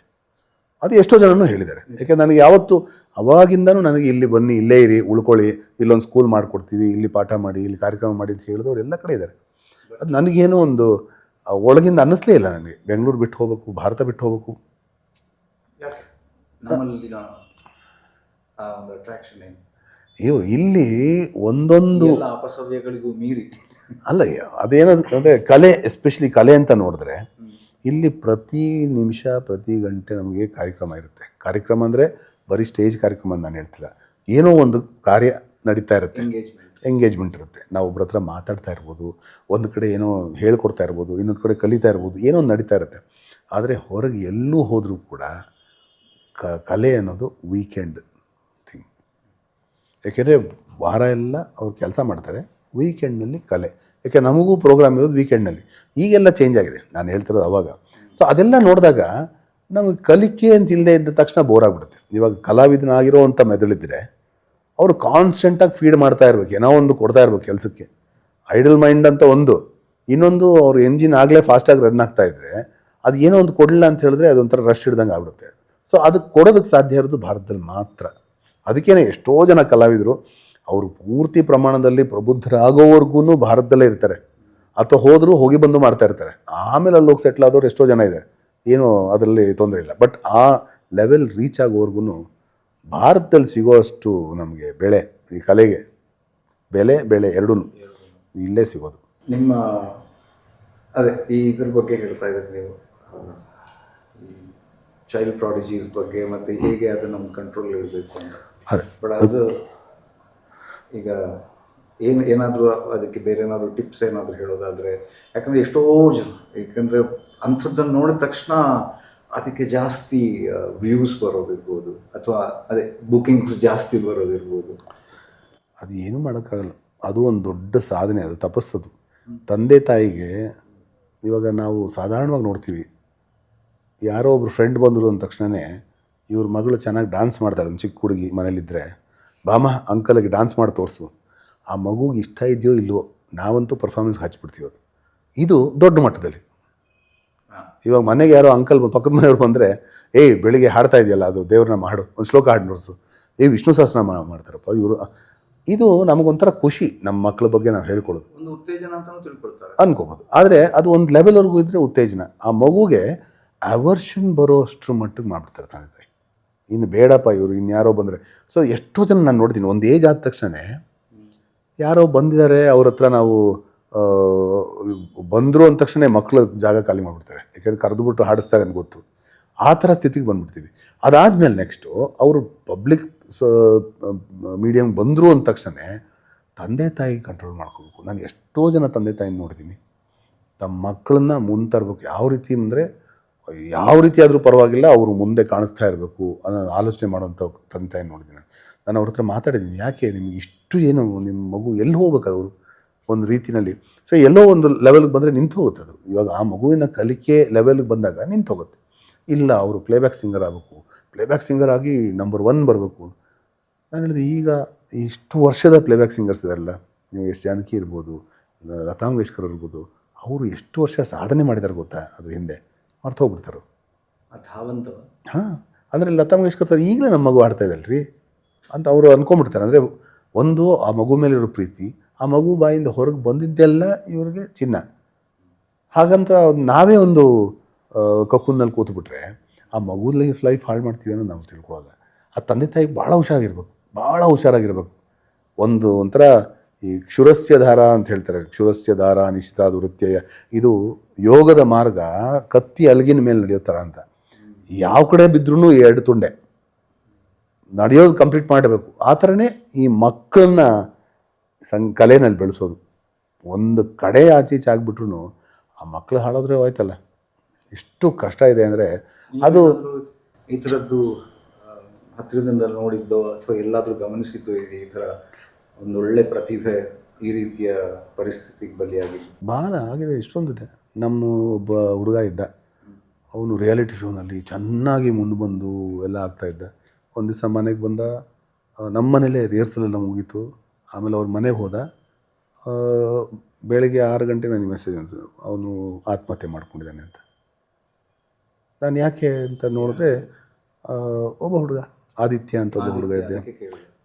ತುಂಬ ನೋವಾಗುತ್ತೆ ನನಗೆ. ಅದು ಏನು ಕತೆ ನನಗೆ ಒಳಗಿಂದೆಲ್ಲ ನಮ್ಗೆ ಗೊತ್ತಿಲ್ಲ. ಬಟ್ ಆಮೇಲೆ ಕೇಳಿದ್ದು, ಯಾವುದೋ ಬಾಂಬೆಗೆ ರಿಯಾಲಿಟಿ ಶೋಗೆ ಹೋಗಬೇಕು ಅಂತ ಆಸೆ ಪಟ್ಟ, ಅವ್ರ ಮನೇಲಿ ಬಿಡಲಿಲ್ಲ. ಇದೊಂದು ಕಾರಣವ? ಎಂಥ ಟ್ಯಾಲೆಂಟು, ಎಷ್ಟು ಚೆನ್ನಾಗಿ ಹಾಡ್ತಾಯಿದ್ದೆ. ನಮಗೆ ಎಷ್ಟೋ ಕಾರ್ಯಕ್ರಮದಲ್ಲಿ ನಮ್ಮ ಜೊತೆ ಹಾಡಿದ್ದ, ಅದ್ಭುತವಂತ ಟ್ಯಾಲೆಂಟ್. ನಿರೂಪಣೆ ಮಾಡಿರೋ ಕಾರ್ಯಕ್ರಮದಲ್ಲಿ ಸೊ ಇದ್ದಕ್ಕಿದ್ದಂಗೆ ಈ ಥರ ಆಗಿಬಿಟ್ರೆ ನಮ್ಗೆ ಯಾರ ತಪ್ಪು ಅಂತ ನಮ್ಗೆ ಗೊತ್ತಾಗಲ್ಲ. ಇವಾಗ ಮಕ್ಕಳು ಕೂಡ ತುಂಬ ಸೆನ್ಸಿಟಿವ್ ಆಗಿಬಿಟ್ಟಿರ್ತಾರೆ. ವಯಸ್ಸಿಗೆ ಬಂತು ಅಂದ ತಕ್ಷಣ ಇವಾಗ ನನ್ನ ಕಾಲದಲ್ಲೇ ನನಗೆ ಗೊತ್ತು, ನಾನು ಒಂದು ಟೀನೇಜಿಗೆ ಬಂದ ತಕ್ಷಣ ನಮ್ಮ ತಂದೆ ತಾಯಿ ಯಾಕೆ ಗೊತ್ತಾಗಲ್ಲ ಇಷ್ಟು ಸುಲಭದ್ದು ಅಂತ ನಾನೇ ಯೋಚನೆ ಮಾಡ್ತಾಯಿದ್ದೆ. ಅಂದರೆ ಆ ಏಜ್ ಅದು ನನಗೆ ಎಲ್ರಿಗಿಂತ ಚೆನ್ನಾಗಿ ಗೊತ್ತು. ನಾನು ಮಾಡಿದ್ರೆ ಎಲ್ಲ ಥರ ಕೆಟ್ಟ ಧೈರ್ಯನೂ ಮಾಡೋವಂಥದ್ದು. ಇವಾಗ ಕೈ ಬಿಟ್ಟು ಗಾಡಿ ಓಡಿಸೋದಿರ್ಬೋದು, ವೀಲಿ ಮಾಡೋದಿರ್ಬೋದು, ಏನಾಗೋದಿಲ್ಲ ನನಗೇನೋ ಒಂದು ಧೈರ್ಯ ಇರುತ್ತೆ ಆ ಟೈಮ್ನಲ್ಲಿ ತಂದೆ ತಾಯಿಯು ಅರ್ಥ ಮಾಡಿಕೊಂಡು ಸ್ನೇಹಿತರ ಥರ ಇಲ್ಲದೆ ಇದ್ದರೆ ಮಕ್ಕಳಿಗೆ ಸ್ನೇಹಿತರ ಥರ ನಿಂತ್ಕೋಬೇಕಾಗತ್ತೆ. ನನ್ನ ಪ್ರತ್ಯಕ್ಷವಾಗಿ ನಾನು ಹೇಳ್ತೀನಿ, ನಮ್ಮ ಮನೆಯಲ್ಲಿ ನನ್ನ ಮಗನ್ನ ನಾನು ಡೆಲಿಬ್ರೇಟಾಗಿ ಸ್ನೇಹಿತರಿಂದೆಲ್ಲ ಬೆಳೆಸೋದು ಪ್ರಯತ್ನ ಪಡ್ತಿದ್ದೆ. ನಾವು ಅಂದರೆ ಯಾವ ಥರ ಅಂದರೆ ನಾವು ಎಲ್ಲವನ್ನೂ ಮಾತಾಡ್ಕೊಳ್ಳೋದಕ್ಕೆ ಓಪನ್ ಆಗಿರಬೇಕು. ಅವರು ಏನು ಬೇಕಾದ್ರೂ ನಮ್ಮ ಹತ್ರ ಹೇಳ್ಕೋಬಹುದು ಅನ್ನೋ ಒಂದು ಸ್ಥಿತಿಗೆ ತಂದರೆ ಅದಕ್ಕಿಂತ ಇನ್ನೊಂದು ಸಮಾಧಾನ ಇಲ್ಲ. ನನಗೆ ಇವಾಗ ನನ್ನ ಮಗನ ಜೊತೆ ಭಾಳ ಒಂದು ಫ್ರೆಂಡ್ಲಿ ಇದೆ. ತಂದೆ ಮಗನಿಗಿಂತ ಕೆಲವು ಸಲ ಅವ್ನು ತಂದೆ ಆಗ್ಬಿಡ್ತಾನೆ ನನಗೆ, ಕೆಲವು ಸಲ ಸ್ನೇಹಿತರಾಗ್ತೀವಿ. ಅಂದರೆ ಮಾತಾಡ್ಕೊಳ್ಳೋ ವಿಷಯ ಇಲ್ಲ, ಇಂಟೆಲೆಕ್ಚುಯಲ್ ವಿಷಯ ಮಾತಾಡ್ಬೇಕಾದ್ರೆ ತುಂಬ ಇಂಟೆಲೆಕ್ಚುಯಲ್ ಆಗಿ ನಾವು ಥರ ಕೊಲೀಗ್ಸ್ ಥರ ಮಾತಾಡ್ತಿರ್ತೀವಿ. ಕೆಲವು ಸಲ ಆತ್ಮೀಯವಾಗಿ ಮಾತಾಡ್ಬೇಕಾದ್ರೆ ಕ್ಲೋಸ್ ಬೆಸ್ಟ್ ಫ್ರೆಂಡ್ಸ್ ಥರ ಮಾತಾಡ್ತಿರ್ತೀವಿ. ಇದು ನಾನು ಡೆಲಿಬ್ರೇಟಾಗಿ ಮಾಡಿದ್ದು, ಯಾಕೆಂದ್ರೆ ನನಗೆ ಹಾಗಿದ್ದರೆ ಅನುಕೂಲ ಆಗುತ್ತೇನೋ ಅಂತ. ಯಾಕೆಂದರೆ ನಮ್ಮ ಜಗತ್ತಿನಲ್ಲಿ ಪ್ರತಿಯೊಂದು ಮಗು ಒಂದು ಡಿಸೈನರ್ ಪೀಸು. ಈ ಮಗುಗೆ ಮಾಡ್ದಂಗೆ ಆ ಮಗುಗೆ ಮಾಡಿದ್ರೆ ಆಗುತ್ತೆ ಅಂತ ಎಂಥದೂ ಇಲ್ಲ. ನಾವು ಕಂಡ್ಕೋಬೇಕು ಈ ಜೀವದ ಜೊತೆ ಹೇಗೆ ನಾವು ಜೀವಿಸ್ಬೇಕು, ಅದು ಹೇಗೆ ಜೀವಿಸಿದ್ರೆ ಅದರ ಜೀವನ ಚೆನ್ನಾಗಾಗುತ್ತೆ ಅಂತ ಕಂಡುಕೊಂಡ್ರೆ ಅದು ಸುಲಭ ಸಾಧ್ಯ ಅಲ್ಲ, ಅದು ಖಂಡಿತವಾಗಿ ಸುಲಭ ಅಲ್ಲ, ಮತ್ತು ಕಂಡುಕೊಳ್ಳೇಬೇಕು. ಅದೇ ಸಾಧನೆ. ಅದು ಅಪ್ಪ ಅಮ್ಮನಿಗಿರುವಂತಹ ಚಾಲೆಂಜ್, ತಪಸ್ಸದು ತಂದೆ ತಾಯಿಯ ತಪಸ್ಸು. ಅದು ಯಾವ ಕಾಲಕ್ಕೂ ಒಂದು ಮಗು ಹುಟ್ಟಿದ ಮೇಲೆ ಒಂದು 2 ವರ್ಷಕ್ಕೆ ತೊಂದರೆ ಇರುತ್ತೆ, ಆಮೇಲೆ ಸರಿ ಹೋಗುತ್ತೆ ಅಂತ ಇಲ್ಲವೇ ಇಲ್ಲ. ಹೊಸ ತೊಂದರೆಗಳು ಬರ್ತಾ ಹೋಗುತ್ತೆ ಅದ್ರ ವಯಸ್ಸಿಗೆ ಅನುಸಾರವಾಗಿ. ಚಾಪ್ಟರ್ಗಳು, ಅಯ್ಯೋ ಅದಕ್ಕೆ ಅದ್ರ ಜೀವನ ಬೆಳಿಬೇಕಲ್ಲ, ಬ್ಲಾಸಮ್ ಆಗಬೇಕಲ್ಲ. ಈ ತಂದೆ ತಾಯಿ ಕೂಡ ಮರ್ತು ಹೋಗ್ತಾರೆ, ಅವರು ಬಂದಾಗ ಹಾಗೆ ಬಂದಿದ್ದು ಅಂತ. ಈ ಒಂದು ಸೆಂಟೆನ್ಸ್ ನಾವು ಕೇಳಿಲ್ವಾ, ನೀನು ದೊಡ್ಡವನಾದ್ಮೇಲೆ ನಿನಗೆ ಮದುವೆ ಆದ್ಮೇಲೆ ಮಗು ಆಗುತ್ತಲ್ಲ ಅವಾಗ ನಿನಗೆ ಅರ್ಥ ಆಗುತ್ತೆ. ಇದು ನಾವು 15,000 ವರ್ಷದಿಂದ ಕೇಳ್ತಾ ಇದ್ದೀವಿ. ಆದರೆ ಅದು ಮುಂದೂ ಕೇಳ್ಕೊಂಡು ಹೋಗ್ತೀವಿ. ಅಂದರೆ ಆ ಸೈಕಲ್ ಹಾಗೆ, ಆ ಕಾಲಚಕ್ರ ಹಾಗೆ ಇರುತ್ತೆ. ಈ ತಂದೆ ತಾಯಿಗೂ ಅವ್ರ ಮಕ್ಕಳಿಗೆ ಹೇಳ್ಬೇಕಾದ್ರೆ ಅವ್ರು ಖಂಡಿತವಾಗಿ ನೆನ್ಪು ಬರುತ್ತೆ ಅವ್ರ ತಂದೆ ಹೇಳಿದ್ದು, ತಂದೆನೋ ತಾಯಿಯೋ ಹೇಳಿದ್ದು. ಸೊ ಇದು ನಿಜವಾಗ್ಲೂ ತಂದೆ ತಾಯಿಗಳು ತಪಸ್ಸು ಮಾಡಬೇಕು ಮಕ್ಕಳ ಜೊತೆ ಹೇಗಿರಬೇಕು ಅಂತ ಕಲ್ತ್ಕೊಳ್ಳೋಕ್ಕೆ. ಅವ್ರವ್ರ ಮಕ್ಕಳ ಜೊತೆ ಉಪದೇಶ ಮಾಡೋದಲ್ಲ, ಅಂದರೆ ಅವರು ಉಪದೇಶ ಮಾಡಬಾರ್ದು, ಉಪದೇಶ ಮಾಡೋದಕ್ಕಿಂತ ಯೋಚನೆ ಮಾಡಬೇಕು ಫಸ್ಟ್. ಉಪದೇಶ ಅಷ್ಟು ಬೇಗ ಪಥ್ಯ ಆಗಲ್ಲ ಅನ್ಸುತ್ತೆ ಇವಾಗ ಎಸ್ಪೆಷಲಿ ಆ ಏಜಲ್ಲಿ. ಲಾಜಿಕಲ್. ಇವತ್ತಿನ ಮಕ್ಕಳಿಗೆ ರೀಸನ್ ಕೊಡಬೇಕು. ಇವಾಗ ನಾವು ಪೂಜೆ ಯಾಕೆ ಮಾಡ್ತೀವಿ, ಗಂಟೆ ಯಾಕೆ ಬರುತ್ತಾರೆ, ಕುಂಕುಮ ಯಾಕೆ ಇಡ್ತೀವಿ, ಹೂವು ಯಾಕೆ ಇಡ್ತೀವಿ, ದೇವಸ್ಥಾನಕ್ಕೆ ಯಾಕೆ ಹೋಗ್ತೀವಿ, ಇದೆಲ್ಲ ನಮಗೆ ಲಾಜಿಕಲ್ ರೀಸನಿಂಗ್ ಕೊಡಿದ್ರೆ ಅವ್ರು ಯಾಕೆ ಮಾಡ್ತಾರೆ? ಇವತ್ತೆಲ್ಲ ಸೈಂಟಿಫಿಕ್ ಮೈಂಡ್ ಅಲ್ವಾ, ಕೊಡಬೇಕು. ಹೇಗೆ ನಮ್ಗೆ ವಿವೇಕಾನಂದ್ರ ಬಗ್ಗೆ ನೋಡಿ, ವಿವೇಕಾನಂದ್ರ ಗುರುಗಳು ರಾಮಕೃಷ್ಣ ಪರಮಹಂಸರು ಎಲ್ಲ ಹಳೆ ತಲೆಮಾರಿನವರು, ಹಿಂದಿನ ಶತಮಾನದವರು. ಅವ್ರು ಏನು ಹೇಳಿದ್ರು ವಿವೇಕಾನಂದರಿಗೆ, ನೀನು ಪರೀಕ್ಷೆ ಮಾಡು, ಪರೀಕ್ಷೆ ಮಾಡಿದೆ ಒಬ್ಬಲೇ ಬೇಡ ಅಂತ ಹೇಳಿದ್ರು. ಎಂತೆಂಥ ಪರೀಕ್ಷೆಗಳು ಮಾಡಿದ್ದು ವಿವೇಕಾನಂದರು. ಸೊ ನಾವು ಆವಾಗಲೇ 150 ವರ್ಷದಿಂದ ನಡೆದಿದ್ದ ಕತೆ ಹೇಳಿದ್ರೆ ಇವತ್ತಿನ ಮಕ್ಕಳ ಬಗ್ಗೆ ಯೋಚನೆ ಮಾಡಿ, ಪರೀಕ್ಷೆ ಮಾಡದೇ ಇರ್ತಾರ? ನಾವು ಮಾಡದೇ ಇರೋದನ್ನ ನಮ್ಮ ಮಕ್ಕಳು ಮಾಡ್ತಾರೆ ಅಂತ ಎಕ್ಸ್ಪೆಕ್ಟ್ ಮಾಡೋಕ್ಕೆ ಆಗೋದೇ ಇಲ್ಲ. ನೀವು ಮಾಡಿ ಮಾದರಿ ಆಗಬೇಕು, ಇಲ್ದಿದ್ರೆ ಏನೂ ಆಗೋದಿಲ್ಲ. That's how it is. I think it's very essential ಅಂತ ಅನಿಸುತ್ತೆ. ಈ ವಿಷಯನ ನಾವು ಓಪನ್ ಆಗಿ ಒಂದಿಷ್ಟು ಕಡೆ ಮಾತನಾಡೋದು, ಅದ್ರ ಮೂಲಕ ಜನರಿಗೆ ಅಟ್ಲೀಸ್ಟ್ ಒಂದಲ್ಲ ಒಂದು ರೀತಿಯಲ್ಲಿ ಅವೇರ್ನೆಸ್ ಕೊಡೋದು. ನಾನು ಇವತ್ತು ಅಂತಲ್ಲ, ಬೇರೆ ಅವಕಾಶಗಳಿದ್ದಾಗ ನಾನು ಮಾತಾಡ್ತಾನೂ ಕೂಡ ಇದೇ ಒಂದು ಟೆಕ್ನಿಕಲ್ ಇಶ್ಯೂ ಆಗಿ ಆವಾಗವಾಗ ಬರ್ತಾ ಇರೋದನ್ನು ಗಮನಿಸ್ತಿದ್ದೀನಿ. ಆ ಪೇರೆಂಟಿಂಗಲ್ಲಿ ಎಡವುತ್ತಾ ಇದೀವೋ ಏನೋ ಅಂತ. ಇಲ್ಲ, ತುಂಬ ಕಷ್ಟ ಇದೆ. It's very sensitive. ಯಾಕೆ ಅಂತ ಹೇಳಿದ್ರೆ, ಕೆಲವ್ರನ್ನ ನೋಡಿದ್ದೀನಿ ನಾನು, ಅವ್ರ ಮಕ್ಕಳನ್ನ ಹೊಗಳೋದೇ ಇಲ್ಲ. ಯಾಕೆಂದರೆ ಹೊಗಳಿದ್ರೆ ಹಾಳಾಗ್ಬಿಡ್ತಾರೇನೋ ಅಂತ. ಆ ಬ್ಯಾಲೆನ್ಸ್ ಕಂಡು ಇಟ್ಕೊಳ್ಳೋದು ಕಷ್ಟ. ಇವಾಗ ಹೊಗಳಿದ್ರೆ ಹಾಳಾಗ್ತಾರೆ ಅನ್ನೋದು ಅವ್ರಿಗೆ ಯಾರೋ ಹೇಳಿರ್ಬೋದು, ಆದರೆ ಇವರು ಬೇರೆಯವ್ರನ್ನ ಹೊಗಳೋದನ್ನ ನಿಲ್ಲಿಸಲ್ಲ. ಸೊ ಅದು ನೋಡಿದಾಗ ಏನಾಗುತ್ತೆ, ಮಗು ಕೂಗ್ತಾ ಹೋಗುತ್ತೆ. ಸೊ ಎಷ್ಟು ಮಟ್ಟಿಗೆ ನಾವು ಹೊಗಳಬೇಕು, ಯಾವ್ದು ಸರಿನೋ ಕರೆಕ್ಟಾಗಿ ಇರಬೇಕು ಅಷ್ಟೇ. ಬ್ಯಾಲೆನ್ಸ್. ಆ ತಂದೆ ತಾಯಿ ಲೆವೆಲ್ಗೆ ನಾನು ಹೇಳ್ತಿರೋದು, ನಮಗೆ ಎಷ್ಟು ಗೊತ್ತೋ ನಮ್ಗೆ ಅಷ್ಟೇ ಗೊತ್ತಿರುತ್ತಾನೆ. ಇವಾಗ ನನಗೆ ಗೊತ್ತಿಲ್ಲದಿರೋ ವಿಷಯ ನನ್ನ ಮಗನಿಗೆ ನಾನು ಹೇಳೋಕ್ಕಾಗಲ್ಲ. ಆದರೆ ಪ್ರಾಮಾಣಿಕವಾಗಿ ನನಗೆ ಗೊತ್ತಿರೋ ವಿಷಯ ಗೊತ್ತಿದೆ ಅಂತ ಹೇಳ್ತೀನಿ, ಗೊತ್ತಿಲ್ಲದಿರೋ ವಿಷಯ ನನಗೆ ಗೊತ್ತಿಲ್ಲ, ನಿನಗೆ ಗೊತ್ತಿದ್ರೆ ಹೇಳು. ಈ ಅಂಡರ್ಸ್ಟ್ಯಾಂಡಿಂಗಲ್ಲೇ ಇರಬೇಕು. ಇವತ್ತಿಗೂ ನನ್ನ ಮಗನ ಜೊತೆ ನಾನು ಏನಾದ್ರು ಕೇಳಿದಾಗ ಎಲ್ಲ ಪ್ರಶ್ನೆಗೂ ಉತ್ತರ ನನ್ನ ಹತ್ರ ಇರುತ್ತೆ ಅಂತ ಹೇಳೋಕ್ಕಾಗಲ್ಲ. ನನಗೆ ಗೊತ್ತಿಲ್ಲಪ್ಪ, ನಾನು ಕೇಳಿ ಹೇಳ್ತೀನಿ ಅಂತ ಹೇಳ್ತೀನಿ. ಅವನು ಒಪ್ಕೋತಾನೆ. ಅವನು ಅಷ್ಟೇ, ನಾನು ನೋಡ್ಕೊಂಬಂದಿದ್ದೀನಿ ಹೀಗೆ. ಈ ಒಂದು ಧಾಟಿ ಇದ್ದಾಗ ನಾನು ಚಿಕ್ಕ ವಯಸ್ಸಿಂದ ಕೂಡ ನನ್ನ ಮಗನಿಗೆ ನಾನು ದೊಡ್ಡವ್ರ ಮೀಟಿಂಗ್ನಲ್ಲಿ ಏನೋ ಒಂದು ಮಾಡ್ತಾಯಿದ್ರೆ ಅವನಿಗೆ ಇದ್ದರೆ ಒಳ್ಳೇದು ಅಂತ ನನಗೆ ಅನಿಸ್ತಾ ಇತ್ತು. ಯಾಕೆಂದರೆ ಹೀ ಈಸ್ ಆಲ್ಸೋ ರೆಸ್ಪಾನ್ಸಿಬಲ್ ಅಂತ. ಅವನ ಹತ್ರ ನಾನು ಮಾತಾಡಬೇಕಾದ್ರೆ ಚಿಕ್ಕ ವಯಸ್ಸಿನಲ್ಲಿ, ನಾನು ಏನೋ ಎಕ್ಸ್ಪೆರಿಮೆಂಟ್ ಅಂತ ಹೇಳ್ತಾ ಇಲ್ಲ, ಬಟ್ ನಾನು ಮಿಸ್ ಮಾಡ್ಕೊಂಡಿದ್ದಿರಬಹುದು ಚಿಕ್ಕ ವಯಸ್ಸಿನಲ್ಲಿ. ಈ ಕೆಲವು ವಿಷಯಗಳೇನಾಗುತ್ತೆ, ನಾವು ಮಾಡುವಂಥದ್ದು ನಮಗೇನೋ ಸಿಕ್ಕಿಲ್ಲ, ಅದಕ್ಕೋಸ್ಕರ ನಾವು ಮಾಡುವಂಥ ಎಕ್ಸ್ಪೆರಿಮೆಂಟ್ ಇರುತ್ತೆ. ಅವನ ಜೊತೆ ಮಾತಾಡ್ಬೇಕಾದ್ರೆ ಅವನು ಒಂದು ಮೆಚ್ಯೂರ್ ಅಡಲ್ಟ್ ಥರನೇ ಮಾತಾಡ್ತಿದ್ದೆ ಚಿಕ್ಕ ವಯಸ್ಸಿಂದ ಕೂಡ. ಯಾಕೆಂದರೆ ಅವನ ವಾಯ್ಸ್ಗೂ ವ್ಯಾಲ್ಯೂ ಇದೆ. ಅವನಿಗೆ ಇರೋವಂಥ ಕಾನ್ಫಿಡೆನ್ಸ್ ಇವತ್ತು ಹೆಚ್ಚು ಕಮ್ಮಿ ಆ ವಿಷಯದಿಂದ ಬಂದಿರಬಹುದು. ಇವಾಗ ಒಂದು ಪ್ರಾಮಾಣಿಕವಾಗಿ ನಿಮ್ಮ ಒಂದು ಅನಿಸಿಕೆ ಮಂಡಿಸ್ಬೇಕು ಮುಂದೆ ಧೈರ್ಯವಾಗಿ ಅಂತ ಹೇಳಿದ್ರೆ, ಅವನ ವಾಯ್ಸ್ನ ಹಿಂದೆ ಕೇಳಿರಬೇಕು. ತಂದೆ ತಾಯಿ ಒಪ್ಪಿಗೆ ಕೊಟ್ಟಿದ್ರೆ ಸಮಾಜದ ಮುಂದೆ ಅವನು ಧ್ವನಿ ಇಡ್ತಾನೆ. He will become a great citizen. ಹೌದೌದು, ಖಂಡಿತವಾಗಿ ಇದು ಭಾಳ ಮುಖ್ಯ. ನಮಗೆ ಸೈಕ್ಯಾಟ್ರಿಸ್ಟ್ ಬೇಕಾಗ್ತಾರೆ, ಇನ್ನೊಬ್ಬರು ಸ್ನೇಹಿತರು ಬೇಕಾಗುತ್ತೆ, ಎಲ್ಲ ಬೇಕೆಂದರೆ ನಮ್ಮ ಮಾತನ್ನು ಕೇಳೋವಂಥವ್ರನ್ನ ನಾವು ಹುಡುಕ್ತಾ ಹೋಗ್ತಾ ಇರ್ತೀವಿ. ಮನೆಯಲ್ಲೇ ಇದ್ದಿದ್ರೆ ತುಂಬ ಜನ ನಾನು ತಂದೆ, ನಾನು ತಾಯಿ, ನೀನು ಮಗು, ಈ ಒಂದು ನನಗೆ ನಿನಗಿಂತ ಚೆನ್ನಾಗಿ ಗೊತ್ತು ಅಂತ, ಅದು ಅವಶ್ಯಕತೆನೇ ಇಲ್ಲ ಅನ್ಸುತ್ತೆ ಇವತ್ತಿನ ದಿವಸಕ್ಕೆ. ಎವ್ರಿ ಸ್ಟೆಪ್ಪಲ್ಲಿ ನಮ್ಮ ಮಕ್ಕಳು 4 ಸ್ಟೆಪ್ ಮುಂದೆ ಇದ್ದಾರೆ, ಯಾವ ಸೆನ್ಸಲ್ಲಾದರೂ. ನಮ್ಮ ತಂದೆ ತಾಯಿ ಅವ್ರು ಕಲ್ತ್ಕೊಂಡು ಮುಂದೆ ಬಂದಾಗ ಅವ್ರಿಗಿಂತ ಬೆಟರ್ ಸ್ಕೂಲಿಂಗ್ ನನಗಾಯಿತು. ನನಗಿಂತ ಬೆಟರ್ ಸ್ಕೂಲಿಂಗ್ ಆ್ಯಂಡ್ ಬೆಟರ್ ವಿಷಯಗಳು, ಇಂಟರ್ನೆಟ್ ಇರ್ಬೋದು, ಅವ್ರ ಕಲಿಕೆ ಎರಡೂ, ಈ ಗುಡ್ ಆ್ಯಂಡ್ ಬ್ಯಾಡ್ ಎರಡೂ ಇದೆ. ಆದರೆ ಆ ವಿವೇಕನ ತಂದೆ ತಾಯಿ ಕಂಟ್ರೋಲ್ ಮಾಡಿದ್ರೆ it be A great thing. So ನಾವು ನಿನಗಿಂತ ಚೆನ್ನಾಗಿ ಗೊತ್ತು ಅಂತ ಹೇಳೋಕ್ಕೆ ಸಾಧ್ಯವೇ ಇಲ್ಲ.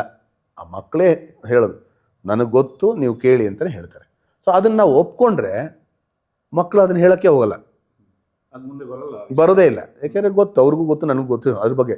ಇಲ್ದಿದ್ರೆ ನಾವು ಮಾತಾಡಿದ ತಕ್ಷಣ ನನ್ನ ಮಾತು ಕೇಳಿ ನಿನಗೇನು ಚೆನ್ನಾಗಿ ಅಂತ ಹೇಳಿದ ತಕ್ಷಣ ಏನಾಗುತ್ತೆ, ರಿಫ್ಟು, ಈಗ ಪಾಪ ಇವ್ರಿಗೂ ಬೇಜಾರು, ಅವ್ರಿಗೂ ಬೇಜಾರು. ನಿಜಾನೇ ಇರ್ಬೋದು, ಸುಳ್ಳು, ನಮ್ಗೆ ಅವಲ್ಲ. ಈ ಮಾತುಕತೆ ಈ ಧಾಟಿಗೆ ಬಂದ ತಕ್ಷಣ ಏನಾಗುತ್ತೆ, ಬ್ರೇಕ್ ಆಗುತ್ತೆ. ಸೊ ಅದು ಮುಖ್ಯ ನಮಗೆ. ನಾವು ತುಂಬ ಸೆನ್ಸಿಟಿವ್ ಆಗಿರಬೇಕು ಅಂತ ಅದಕ್ಕೆ ಹೇಳೋದು. ಬೆಸ್ಟ್ ಫ್ರೆಂಡ್ ಥರ ಇರಬೇಕು ನಿಮ್ಮ ಮಕ್ಕಳ ಜೊತೆ. ಆಗೋಯ್ತು, ಈಸಿ. ಬೆಸ್ಟ್ ಫ್ರೆಂಡ್ಸ್ ಯಾಕೆ ಅಂತ ಹೇಳಿದ್ರೆ, ನೋ ಜಡ್ಜ್ಮೆಂಟ್. ಇವಾಗ ನಾನು ನಿಮಗೆ ನೀವು ಏನೋ ಹೇಳಿದ ತಕ್ಷಣವೇ ನೀವು ಇಂಥವ್ರು ನಾನು ಹೇಳಲ್ಲ. ಒಂದು ದಿವಸ ಯಾರೋ ಒಂದು ಮಗು ಬಂದುಬಿಟ್ಟು ನಿಮ್ಮ ಹತ್ರ ಏನೋ ಅವ್ರು ಕೇಳಿರೋಂಥ ಒಂದು ಏನೋ ಕೆಟ್ಟ ಜೋಕ್ ಹೇಳುತ್ತೆ ಅಂತ ಇಟ್ಕೊಳ್ಳಿ. ತಕ್ಷಣ ನಾವು ಅದಕ್ಕೆ ರಿಯಾಕ್ಟ್ ಮಾಡಿ ಈ ಥರದ್ದು ಮಾತಾಡಬಾರ್ದು ಅಂದ ತಕ್ಷಣ ಏನು ಇಂಪ್ರಿಂಟ್ ಆಗುತ್ತೆ, ಈ ಥರದ್ದು ನಾನು ಕೇಳಿದಾಗ ನಮ್ಮ ಅಪ್ಪ ಅಮ್ಮನ ಹತ್ರ ಹೇಳಬಾರ್ದು ಅಂತ. ಆ ರೀತಿ ಇನ್ಸ್ಟಿಂಕ್ಟ್ ಡೆವಲಪ್. ಮಗುಗೆ ನಾವು ಏನು ಹೇಳ್ತಾ ಇದ್ದೀವಿ, ಈ ಥರ ಮಾತಾಡಬೇಡ ಅಂತಂದರೆ, ಈ ಥರದ ವಿಷಯ ಇದ್ದಾಗ ನಮ್ಮ ಹತ್ರ ಬಂದು ಹೇಳಬೇಡ. ಅಲ್ಲೇ ಹೋಯ್ತು. ನಮಗೆ ಗೊತ್ತಿಲ್ಲ ತಂದೆ ತಾಯಿ ಏನು ಅಂತ ಹೇಳಿದ್ರೆ, ಆ ಮಗು ಈ ಥರದ್ದು ಮಾತಾಡಬಾರ್ದು ಅಂತ ಅಷ್ಟೇ. ಬಟ್ ಕೇಳೋದೇನು, ಮಗು ಹೊರಗಡೆ ಹೋದಾಗ ಯಾರು ಕಂಟ್ರೋಲ್ ಇದೆ, ಯಾರು ಏನು ಬೇಕೋ ಮಾತಾಡ್ಬೋದು. ಆ ಧೈರ್ಯ ನಾವು ನಮ್ಮ ಮಕ್ಕಳ ಹತ್ರ ಕೊಡಬೇಕು. ಯಾಕೆಂದರೆ ಇದು ತುಂಬ ಚೆನ್ನಾಗಿದೆ ಇದು, ಆದರೆ ಇದು ಇಲ್ಲಿ ಮಾತಾಡೋದು ಏನೋ ಒಂಥರ ಬೇರೆ ಡಿವೈಸ್ ಹುಡುಕ್ಬೇಕು. We have to figure out a device where ಅದು ದೊಡ್ಡದು ಅಂತ ಅವ್ನಿಗೆ ಅನ್ನಿಸ್ತಾ ಇರೋ ಥರ. ಅವನು ನೆಗ್ಲೆಕ್ಟ್ ಮಾಡ್ತಾರೆ ಅವಾಗ, ಅಂದರೆ they will ignore the things. So ಆ ಥರ ಇದು ತುಂಬ ಸೆನ್ಸಿಟಿವ್ ಇಶ್ಯೂ ಅದು. ಬಟ್ ನನ್ನ ಅನಿಸಿಕೆ ಮಟ್ಟಿಗೆ ನಾನು ಹೇಳ್ತಾ ಇದ್ದೀನಿ, ಯಾಕೆಂದರೆ ಇದನ್ನೇ ಸ್ಟಡಿ ಮಾಡಿದಂಥ ಡಾಕ್ಟರ್ಸು, ಸೈಂಟಿಸ್ಟು, ಸೈಕ್ಯಾಟ್ರಿಸ್ಟು ಎಲ್ಲ ಇರ್ತಾರೆ. ಅವ್ರಿಗೆಲ್ಲ ಅದಕ್ಕಿಂತ ಚೆನ್ನಾಗಿ ಗೊತ್ತಿರುತ್ತೆ. ಬಟ್ ನಾನು ಕಂಡುಕೊಂಡಂಥ ಚಿಕ್ಕ ವಿಷಯಗಳು, ನಿಮ್ಮ ಮಕ್ಕಳ ಜೊತೆ ಸ್ನೇಹಿತರಾಗಿರಿ. ಎಷ್ಟು ಸ್ನೇಹಿತರಾಗ್ತಿರೋ, ಹತ್ರ ಸ್ನೇಹಿತರು ಅಷ್ಟು ಸುಖವಾಗಿ ಬಾಳ್ತಾರೆ. ನಿಮ್ಮ ಮಗನ ಬಗ್ಗೆ ಹೇಳ್ತಾ ಇದ್ವಿ. ಸೊ ಮಗ ಅಂದರೆ ಸಂಗೀತದಲ್ಲಿ, ಹೌದು, ಅವನು ಒಳ್ಳೆ ಸಂಗೀತಗಾರ ಅಂತ. ಅಂದರೆ ತುಂಬ ಸೂಕ್ಷ್ಮಗ್ರಾಹಿ, ಸೂಕ್ಷ್ಮ ಸಂಗೀತಗಾರ. ತುಂಬ ಚಿಕ್ಕ ವಿಷಯಗಳನ್ನ ಯಾರ್ದಾರು ಸಂಗೀತದಲ್ಲಿದ್ದರೆ ಅದ್ರ ಬಗ್ಗೆ ಚರ್ಚೆ ಮಾಡ್ತೀವಿ ನಾವು. ಅಲ್ಲಿ ನೋಡಿ ಅವರು ಅದನ್ನು ಈ ಥರ ಬಳಸಿದ್ದಾರೆ, ಇದು ಯಾವ ರಾಗ, ಅದಿದು, ಅವನು ಪ್ರಶ್ನೆ ಕೇಳ್ತಾನೆ. ಅವನು ವೆಸ್ಟರ್ನ್ ಮ್ಯೂಸಿಕ್ ಬಗ್ಗೆ ಜಾಸ್ತಿ ಕಲ್ತ್ಕೊಂಡಿದ್ದಾನೆ ಸ್ವಂತವಾಗಿ. ಅವನ ಕಲಿಕೆ ಬಗ್ಗೆ ಹೇಳಬೇಕಂದ್ರೆ ಭಾಳ ಇಂಟ್ರೆಸ್ಟಿಂಗ್ ಅದು. ನನ್ನ ಜೊತೆ ಬರೋನು ರಿಹರ್ಸಲ್ಗಾಗಲಿ ಎಲ್ಲೋ ಒಂದು ಕಡೆ ಎಲ್ಲ ಬರೋನು. ಒಂದು ಕಡೆ ಕಥಕ್ ಡ್ಯಾನ್ಸ್ ರಿಹರ್ಸಲ್ ನಡೀತಾ ಇದೆ, ನಾನು ತಬಲಾ ನುಡಿಸ್ತಾ ಇದ್ದೀನಿ, ನನ್ನ ಜೊತೆ ಕರ್ಕೊಂಡು ಹೋಗಿದ್ದೆ. ನೋಡಿ ಬರ್ತಾ ನಾನು ಕಥಕ್ ಸೇರ್ಕೋಬೇಕು ಅಂತ ಹೇಳಿದೆ. ನಾನು ಆಯಿತು ಸೇರಿಸೋಣ, ಏನು ಅರ್ಜೆಂಟ್ ಇಲ್ಲ ಅದು. ಹಾಗೇನು 2-3 ತಿಂಗಳು. ಅಂದರೆ ಈ ಕೆಲವ್ರು ಏನಾಗುತ್ತೆ, ಮಕ್ಕಳು ಏನಾದ್ರು ಕೇಳ್ತಾರಲ್ಲ, ಅವ್ರು ಕೆಲವು ದಿವಸ ಇರುತ್ತೆ, ಇನ್ನೊಂದು ದಿವಸ ಇನ್ನೇನೋ ಕೇಳ್ತಾರೆ, ಅದೇನೋ ಆಗುತ್ತೆ, ಮುಂದೆ ಹೋಗುತ್ತೆ. ಬಿಡಲಿಲ್ಲ, 2-3 ತಿಂಗಳು. ಸರಿ, ಕೊನೆಗೆ ಕರ್ಕೊಂಡು ಹೋಗಿ ಸೇರಿಸ್ದೆ ನಾನು. ನಾವು ನಿರುಪಮ ರಾಜೇಂದ್ರ ಅವ್ರ ಹತ್ರ ಸೇರಿಸ್ದೆ. ಎಂಥ ಚೆನ್ನಾಗಿ ಡಾನ್ಸ್ ಮಾಡ್ತಿದ್ದ ಅಂತ ಹೇಳಿದ್ರೆ, ಅವನು ಚಿಕ್ಕ ವಯಸ್ಸು 6-7 ವರ್ಷದಲ್ಲಿ ಕಲಿತಾ ಇದ್ದ. ಅದೇ ಟೈಮ್ಗೆ ಡ್ರಮ್ಸು ಕಲಿಬೇಕು ಅಂತ ಆಸೆ ಬಂತು. ಸೇರಿಸ್ವಿ. ಅರುಣ್ ಕುಮಾರ್ ಅವರ ತಂದೆಯ ಸ್ಕೂಲ್ ಇತ್ತು. ತುಂಬ ಚೆನ್ನಾಗಿ ಡ್ರಮ್ಸ್ ನುಡಿಸ್ತಾಯಿದ್ದೆ. ಅದು ಮಾಡ್ತಾ ಇದಕ್ಕೆ ನಾನು ಮೃದಂಗ ಕಲಿಬೇಕು. ಮನೆ ಪಕ್ಕದಲ್ಲೇ ನಮ್ಮ ಭಾಳ ಹಿರಿಯ ಮೃದಂಗ ಆರ್ಟಿಸ್ಟ್ NG ರವಿ ಅವ್ರ ಹತ್ರ ಹೋಗಿ ಮೃದಂಗ ಸೇರಿಕೊಂಡ. ಮನೆಗೆ ಮೃದಂಗ, ಡ್ರಮ್ ಕಿಟ್ಟು, ಕಥಕ್ಕು ಎಲ್ಲ ಚೆನ್ನಾಗಿ ಮಾಡ್ತಾಯಿದ್ದಾನೆ. ಆಮೇಲೆ ಒಂದು ವಯಸ್ಸು ಬಂತು ಅವನಿಗೆ. ಎಲ್ಲಿವರೆಗೂ ಅಂತ ಹೇಳಿದ್ರೆ, ಒಂದ್ಸಲಿ ಇಂಗ್ಲೆಂಡ್ಗೆ ಅವ್ನು 7 ವರ್ಷ ಇದ್ದಾಗ ಇಂಗ್ಲೆಂಡಿಗೆ ನಾನು ಕರೆಸಿದ್ದೆ. ನನ್ನ ಹೆಂಡತಿ ದುಬೈನಲ್ಲಿ ಏನೋ ಕೆಲಸ ಮಾಡ್ತಾಯಿದ್ದ, ಅವಳು ಏನೋ ಬೇರೆ ವರ್ಕ್ ಇತ್ತು. ನಾನು ಇಂಗ್ಲೆಂಡಲ್ಲಿ ವರ್ಕ್ ಮಾಡ್ತಿದ್ದೆ. ಇವನಿಗೆ ರಜಾ ಬಂತು. ಸೊ ನಾನು ನೀನು ಬಂದುಬಿಡು ಅಲ್ಲಿಗೆ ಅಂಥೇಳಿ ಅವನೇ ಫ್ಲೈ ಮಾಡೋದು ಒಬ್ಬನೇ. ಅವರು ಏರೋಸ್ಟೆಸ್ ಜೊತೆ ನಾವೆಲ್ಲ ವ್ಯವಸ್ಥೆ ಮಾಡಿದ್ವಿ. ಅವ್ರು ಅಲ್ಲಿ ಬಂದು ಡ್ರಾಪ್ ಮಾಡಿದ್ರು. ಅಲ್ಲಿ ಪಿಕಪ್ ಮಾಡಿದೆ. ಅಲ್ಲಿ ನನ್ನ ಕೆಲಸದಲ್ಲೆಲ್ಲ ಸೇರಿಕೊಂಡ. ಅಲ್ಲಿ ನಾನು ಯಾವ ನೃತ್ಯ ಶಾಲೆ ಜೊತೆ ಕೆಲಸ ಮಾಡ್ತಿದ್ನೋ ಅವ್ರ ಸ್ಕೂಲ್ ಡೇ ಇತ್ತು.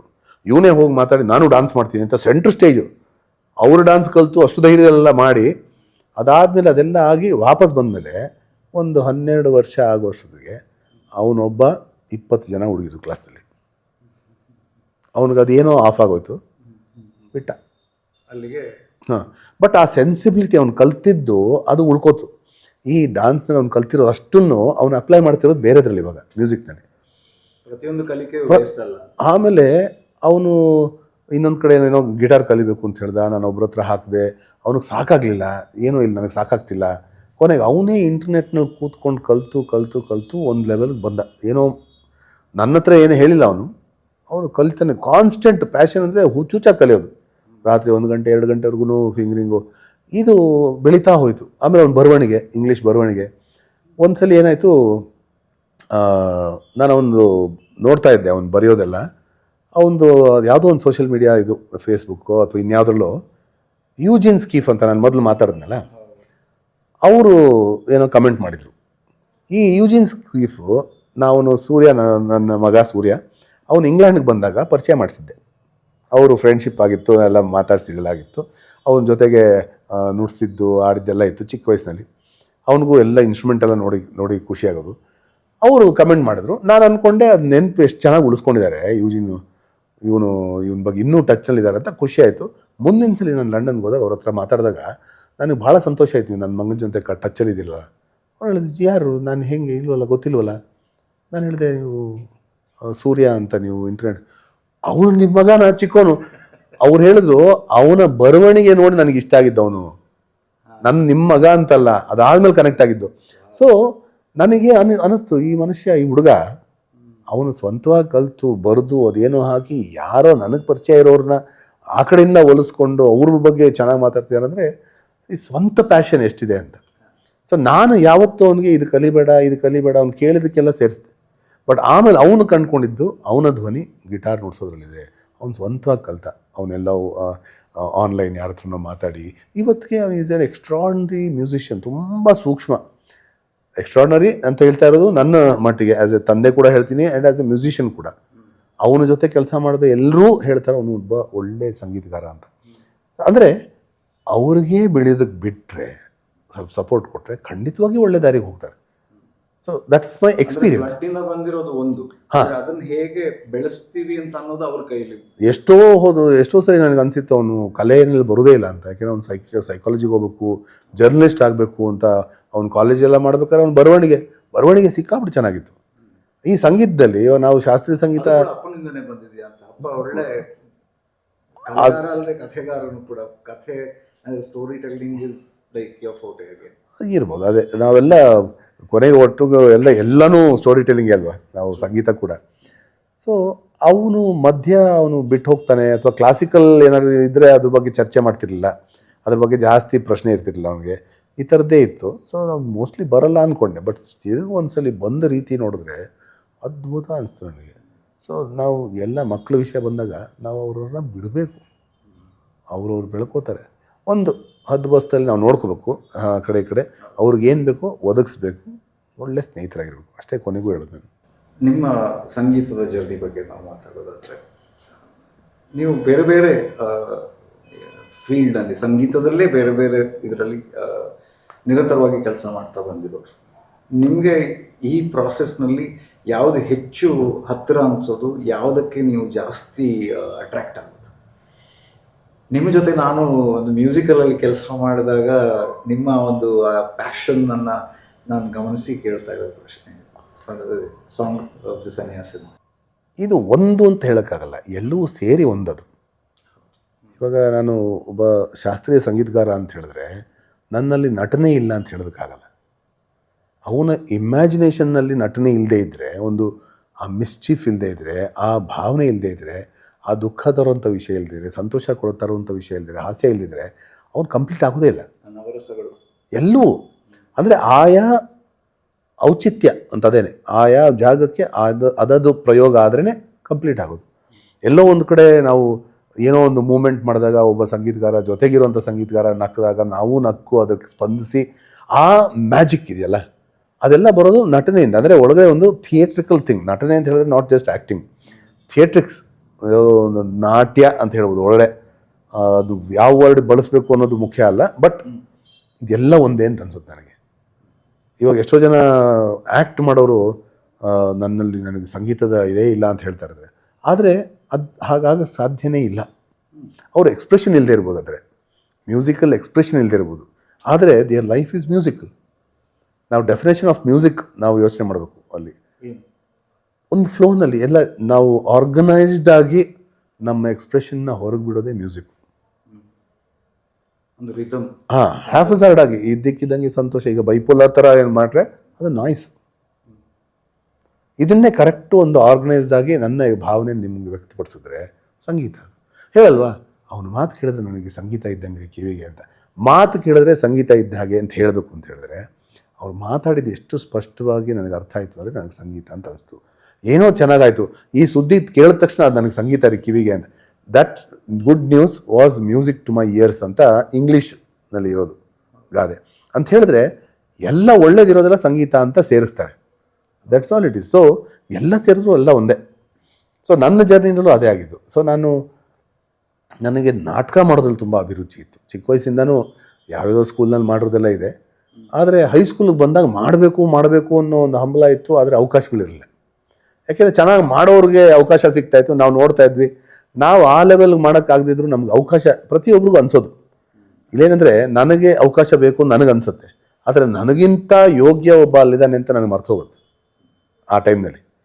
ಅದು ನಾನು ಆಮೇಲೆ ಕಂಡುಕೊಂಡೆ. ಆಮೇಲೆ ಒಂದು ಅವಕಾಶ ಬಂದಾಗ ನಾನು ಅಲ್ಲಿ ಮಾಡಿದ್ದು ನೋಡಿ ಮತ್ತೆ ರೆಕಾರ್ಡಿಂಗ್ ನೋಡಿ, ಅಯ್ಯೋ ಅವನು ಇಷ್ಟು ಚೆನ್ನಾಗಿ ಮಾಡ್ತಿದ್ದೆ, ನಾನು ಇಷ್ಟು ಕೆಟ್ಟದಾಗಿ ಮಾಡಿದ್ನಲ್ಲ ಅಂತ ಅನಿಸಿ ಆಮೇಲೆ ಅದು ಸರಿ ಮಾಡಿಕೊಂಡು ಅದರ ಸೂಕ್ಷ್ಮತೆಗೆ ಆಮೇಲೆ ನೆಕ್ಸ್ಟು ಈ ಪ್ರತಿಯೊಬ್ಬರು ನಮ್ಮ ಕಲಿಕೆ. ನಾವು ರವಿ ಕಲಾವಿದರು, ಆದರ್ಶ ಕಲಾವಿದರು ಅಂತ ಬೇರೆ ಬೇರೆ ಟೀಮ್ಸ್ ಇತ್ತು ನನ್ನ ಹೈಸ್ಕೂಲ್ ಟೈಮ್ನಲ್ಲಿ. BS ನಾರಾಯಣರಾವ್ ಅವರಿದ್ದರು, ಅವರು ಲೋಕೇಶ್ ಅವ್ರಿಗೆಲ್ಲ ಗುರುಗಳು. ಅವಾಗೆಲ್ಲ ಕಾಕನಕೋಟೆ ನಾಟಕ ಎಲ್ಲ ಮಾಡಿಸೋರು, ಆ ಥರ ಎಲ್ಲ. ಅವರು ಒಳ್ಳೆ ವಾಯ್ಸ್ ಮಾಡ್ಯುಲೇಷನ್ ಸ್ಪೆಷಲಿಸ್ಟ್ ಅವರು. ಅವ್ರ ಹತ್ರ ಕಲಿಬೇಕು ಅಂತ ನಾವು ಅವ್ರ ಹತ್ರ ಹೋಗಿ ಅವ್ರದ್ದು ನಾಟಕಗಳಲ್ಲಿ ಚಿಕ್ಕ ಚಿಕ್ಕ ಪಾತ್ರಗಳು ಮಾಡೋದು. ಯಾವುದೋ ಕೀರ್ತಿ ಶೇಷ ಅಂತ ನಾಟಕ ಇತ್ತು, ಅದು ಯಾವುದೋ ಮೇಷ್ಟ್ರ ಪಾತ್ರ, ಅದು ನಾವು ಮಾಡೋದು ಚಿಕ್ಕ ಚಿಕ್ಕ ಪಾಠ. ಯಾಕೆ ಮಾಡೋದು ಅಂತ ಹೇಳಿದ್ರೆ ಅವ್ರು ಬೇರೆಯವ್ರಿಗೇನು ಹೇಳ್ಕೊಡ್ತಾರಲ್ಲ ಅದು ಕಲಿಬೇಕು. ಈ ಥರದ್ದು ಮಾಡ್ತಾ ಪ್ರಕಾಶ್ ಬೆಳವಾಡಿಯವರು ಅವರು ಒಂದು ನಾಟಕದಲ್ಲಿ ನನಗೊಂದು ಪಾತ್ರ ಕೊಟ್ಟಿದ್ರು. ನಾನು ಆ ಪಾತ್ರದಲ್ಲಿ ಕಲಿಯೋದಕ್ಕಿಂತ ಒಬ್ಬ ಡೈರೆಕ್ಟ್ರು ಏನು ಮಾಡ್ತಾರೆ ಅನ್ನೋದು ನಾನು ಕಲಿತೆ. ಅಂದರೆ ಹೇಗೆ ಆಲೋಚನೆ ಮಾಡಬೇಕು, ಅವರು ಪ್ರತಿಯೊಂದು ಹೇಳ್ಕೊಡ್ತಿದ್ರು. ಒಂದು ಮಾತಾಡ್ಬೇಕಾದ್ರೆ ನಿನ್ನ ಕೈ ಮಾಡಬೇಕು ಅಂದರೆ ಏನು ಮಾಡ್ತಾಯಿದ್ದೆ ಕೈ, ಇವಾಗ ಕೈ ಏನು ಮಾಡಬೇಕು ಅವ್ರು ಹೇಳಿದ್ರು. ಅವ್ರು ರಿಸರ್ಚ್ ಅವ್ರು ಮಾಡ್ಕೊಂಡು ಹೇಳಿದ್ರು, ನೀವು ಕೈನಲ್ಲಿ ನಿಮ್ಮ ಮನಸ್ಸಿನಲ್ಲಿ ಇರುವಂಥ ಇಮ್ಯಾಜಿನೇಷನ್ನ ತೋರಿಸ್ತಾ ಇದ್ದೀರಿ ಅಂತ ಹೇಳಿದ್ರೆ, ಹಲವಾರು ಜನ ನಿಂತಿದ್ರು ಅಂತ ನಾವು ಹೇಳಿದ್ರೆ, ಹಲವಾರು ಜನ ನಿಂತಿದ್ರು ಅಂತ ಬೆರಳು ಮಾಡಲ್ಲ, ಹಲವಾರು ಜನ ನಿಂತಿದ್ರು ಆ ತಲೆ ಮುಟ್ಟು ನೋಡ್ತೀವಿ ನಾವು. ಆ್ಯಕ್ಚುಲಿ ನಿಮ್ಮ ಮನಸ್ಸಿನಲ್ಲಿ ಬಂದಂಥ ಚಿತ್ರಣ ಇದೆಯಲ್ಲ, ಆ ವಿಜುವಲ್ ನೀವು ತೋರಿಸ್ತೀರ. ಸೊ ನಾನು ಒಂದೊಂದೇ ಕಲಿತಾ ಹೋದೆ. ಈ ನಾಟಕದಲ್ಲಿ ಕಲ್ತಿರೋದನ್ನ ಅಪ್ಲೈ ಮ್ಯೂಸಿಕ್ನಲ್ಲಿ ಮಾಡಿದೆ. ಸೊ ಒಂದು ಶಾಸ್ತ್ರೀಯ ಸಂಗೀತದ ಒಂದು ವಲಯ ಇದೆ, ಸುಗಮ ಸಂಗೀತ ಇದೆ, ಇದರಲ್ಲಿ ಭಾವಗೀತೆ ಇದೆ, ಆ ಕಡೆ ಭಕ್ತಿ ಸಂಗೀತ ಇದೆ, ಅದೆಲ್ಲ ಇದೆ. ಅದು ಹೊರತುಪಡಿಸಿ ಒಂದು ಲಕ್ಷ್ಯ ಸಂಗೀತ ಅಂತ ಒಂದಿದೆ. ಲಕ್ಷ್ಯ ಸಂಗೀತ ಅಂದರೆ ಇವಾಗ ಫಿಲ್ಮ್ಗೆ ಬ್ಯಾಕ್ಗ್ರೌಂಡ್ ಮ್ಯೂಸಿಕ್ ಮಾಡ್ತೀವಿ. ಆಗಲೇ ಫಿಲ್ಮ್ ಶೂಟ್ ಆಗಿರುತ್ತೆ, ಇಲ್ಲೇನೋ ಒಂದು ಆಗಿರುತ್ತೆ, ಇಲ್ಲಿ ಸಾವಾಗಿರ್ಬೋದು, ಮದುವೆ ಆಗಿರ್ಬೋದು, ಒಂದು ಮಗು ಹುಟ್ಟಿರ್ಬೋದು, ಏನೇ. ಅದಕ್ಕೆ ಮ್ಯೂಸಿಕ್ ಯಾವ್ದು ಮಾಡಬೇಕು ನಾವು, ಅದಕ್ಕೆ ಪೂರಕವಾಗಿರಬೇಕು. ಅದರ ಇಮೋಷನ್ ನಾವು ಸಪೋರ್ಟ್ ಮಾಡಬೇಕು. ಕೆಲವು ಸಲ ಅಲ್ಲೇನಾದ್ರು ಕಮ್ಮಿ ಆಗಿದ್ರೆ ಆ್ಯಡ್ ಮಾಡಬೇಕು. ಆ ರಿದಮ್ ಕೊಡಬೇಕು. ಹಾಂ, ಇವಾಗ ನಮಗೆ ಇದ್ದಕ್ಕಿದ್ದಂಗೆ ಯಾವುದೋ ಒಂದು ಸನ್ನಿವೇಶ ನಾವು ಸಿನಿಮಾ ನೋಡಿದಾಗ ಮ್ಯೂಸಿಕ್ ಆಫ್ ಮಾಡಿ ನೋಡಿದ್ರೆ ನಿಮಗೇನು ಅನಿಸ್ಲಿಕ್ಕಿಲ್ಲ. ಮ್ಯೂಸಿಕ್ ಜೊತೆ ನೋಡಿದಾಗ ಅಳು ಬಂದ್ಬಿಡುತ್ತೆ. ಅಂತ ಹೇಳಿದ್ರೆ ಆ ಮ್ಯೂಸಿಕ್ ಎಷ್ಟು ಆ್ಯಡ್ ಮಾಡ್ತಾ ಇದೆ ಆ ಸೀನಿಗೆ ಅಂತ ಅರ್ಥ. ಸೊ ಇದು ನನಗೆ ಇಂಟ್ರೆಸ್ಟ್ ಬಂತು. ಸೊ ಇವಾಗ ಅದೊಂದು. ಆದರೆ ಇವಾಗ ಡಾನ್ಸ್ ಡ್ರಾಮಾ ಅಂತ ನಡೆಯುತ್ತೆ. ಈ ಸಿನಿಮಾ ಆಗಲೇ ಮುಗ್ದೇ ಹೋಗಿರೋಂಥ ಶೂಟಿಂಗ್ಗೆ ಮ್ಯೂಸಿಕ್ ಮಾಡೋದು. ಡಾನ್ಸ್ ಡ್ರಾಮಾ ಮುಂದೆ ಮಾಡಬೇಕಾಗಿರೋ ಡಾನ್ಸಿಗೆ ಮ್ಯೂಸಿಕ್ ಮಾಡೋದು ಅಂತ ಹೇಳಿದ್ರೆ ನಾವೇ ಇಮ್ಯಾಜಿನ್ ಮಾಡಬೇಕು. ಕತೆ ಕೊಡ್ತಾರೆ, ಇಲ್ಲಿ ಹಿಂಗಾಯಿತು, ಈ ಪಾತ್ರಧಾರಿ ಇಲ್ಲಿ ಬಂದ, ಈ ಪಾತ್ರಧಾರಿಗೆ ಮತ್ತೊಬ್ಬ ಬಂದ, ಅವರು ಮಧ್ಯೆ ಈ ಘರ್ಷಣೆ ಆದಾಗ ಅವ್ನಿಗೆ ಇದಾಯಿತು ಅಂಥದ್ದೆಲ್ಲ ಆಗಿ ಒಂದು ಹಾಡು ಬಂತು. ಇಡೀ ನಾಟಕವನ್ನು ಒಂದು ಸಂಗೀತ ರೂಪವಾಗಿ ಮಾಡಿ ಮೊದಲೇ ಕೊಡುವಂಥದ್ದು, ಆಮೇಲೆ ಅದರ ಕೊರಿಯೋಗ್ರಫಿ ಆಗುತ್ತೆ. ಸೊ ಇದಕ್ಕೆ ಎಕ್ಸ್ಟ್ರಾ ಪವರ್ ಬೇಕು, ನಮ್ಗೆ ಇಮ್ಯಾಜಿನೇಷನ್ ಬೇಕು. ಸೊ ಈ ಲಕ್ಷ್ಯ ಸಂಗೀತ ಬಿಕೇಮ್ ಮೈ ಸ್ಪೆಷಾಲಿಟಿ. ಸೊ ನಾನು ಅದನ್ನು ಪ್ರತಿಯೊಂದರಲ್ಲೂ ಅದನ್ನು ನೋಡ್ತಾ ಇರ್ತೀನಿ. ಯಾವುದೋ ಒಂದು, ಇವಾಗ ಫಾರ್ ಎಕ್ಸಾಂಪಲ್ ಒಂದು ಭಾವಗೀತೆ ತೊಗೊಂಡ್ರೆ, ಇವಾಗ ಗೊತ್ತಿರೋಂಥ ಪಾಪ್ಯುಲರ್ ಆಗಿ ಹೇಳ್ತೀನಿ, ಒಂದು ದೀಪವು ನಿನ್ನದೆ ಅಂತ ಒಂದು ಗೀತೆ ಅದು ಇವಾಗ ಭಾವಗೀತೆಯಾಗಿ ಪ್ರಸಿದ್ಧವಾಗಿದೆ. ಸಿ ಅಶ್ವಥ್ ಅವರ ಕಂಪೋಸಿಷನು. ಮೈಸೂರು ಮಲ್ಲಿಗೆ ಚಿತ್ರಕ್ಕಾಗಿ ಅದು ಕಂಪೋಸ್ ಆದಂಥ ಗೀತೆ. ಇದು ಚಿತ್ರಗೀತೆ ಫಸ್ಟ್. ಅದು ಚಿತ್ರಗೀತೆ, ಮುಂಚೆ ಆ ಗೀತೆ ಇರಲಿಲ್ಲ. ಹಲವಾರು ಮೈಸೂರು ಮಲ್ಲಿಗೆಯಲ್ಲಿ ಇರುವಂಥ ಬೇರೆ ಗೀತೆಗಳೆಲ್ಲ ಮೊದಲೇ ಭಾವಗೀತೆಯಾಗಿ ಪ್ರಸಿದ್ಧವಾಗಿದ್ದು ಆಮೇಲೆ ಚಿತ್ರದಲ್ಲಿ ಬಂದದ್ದು. ಆದರೆ ಈ ಗೀತೆ ಆ ಕ್ಷಣಕ್ಕೆ ಆ ಸನ್ನಿವೇಶಕ್ಕೆ ಬೇಕಾಗಿ ಎಚ್.ಎಸ್. ವೆಂಕಟೇಶ ಮೂರ್ತಿಯವರು ಎತ್ತುಕೊಟ್ಟಿದ್ದು ಈ ಗೀತೆ ಮಾಡಿ. ದೀಪವನ್ನು ತಟ್ಟಂತ 10 ನಿಮಿಷದಲ್ಲಿ ಮಾಡಿರುವಂಥ ಟ್ಯೂನ್ ಅದು. ಕುಮುದ ಕ್ರಿಯೆ ಅಂತ ಒಂದು ರಾಗದಲ್ಲಿ ಮಾಡಿದ್ರು. ಅದು ಅದ್ಭುತವಾಗಿದೆ.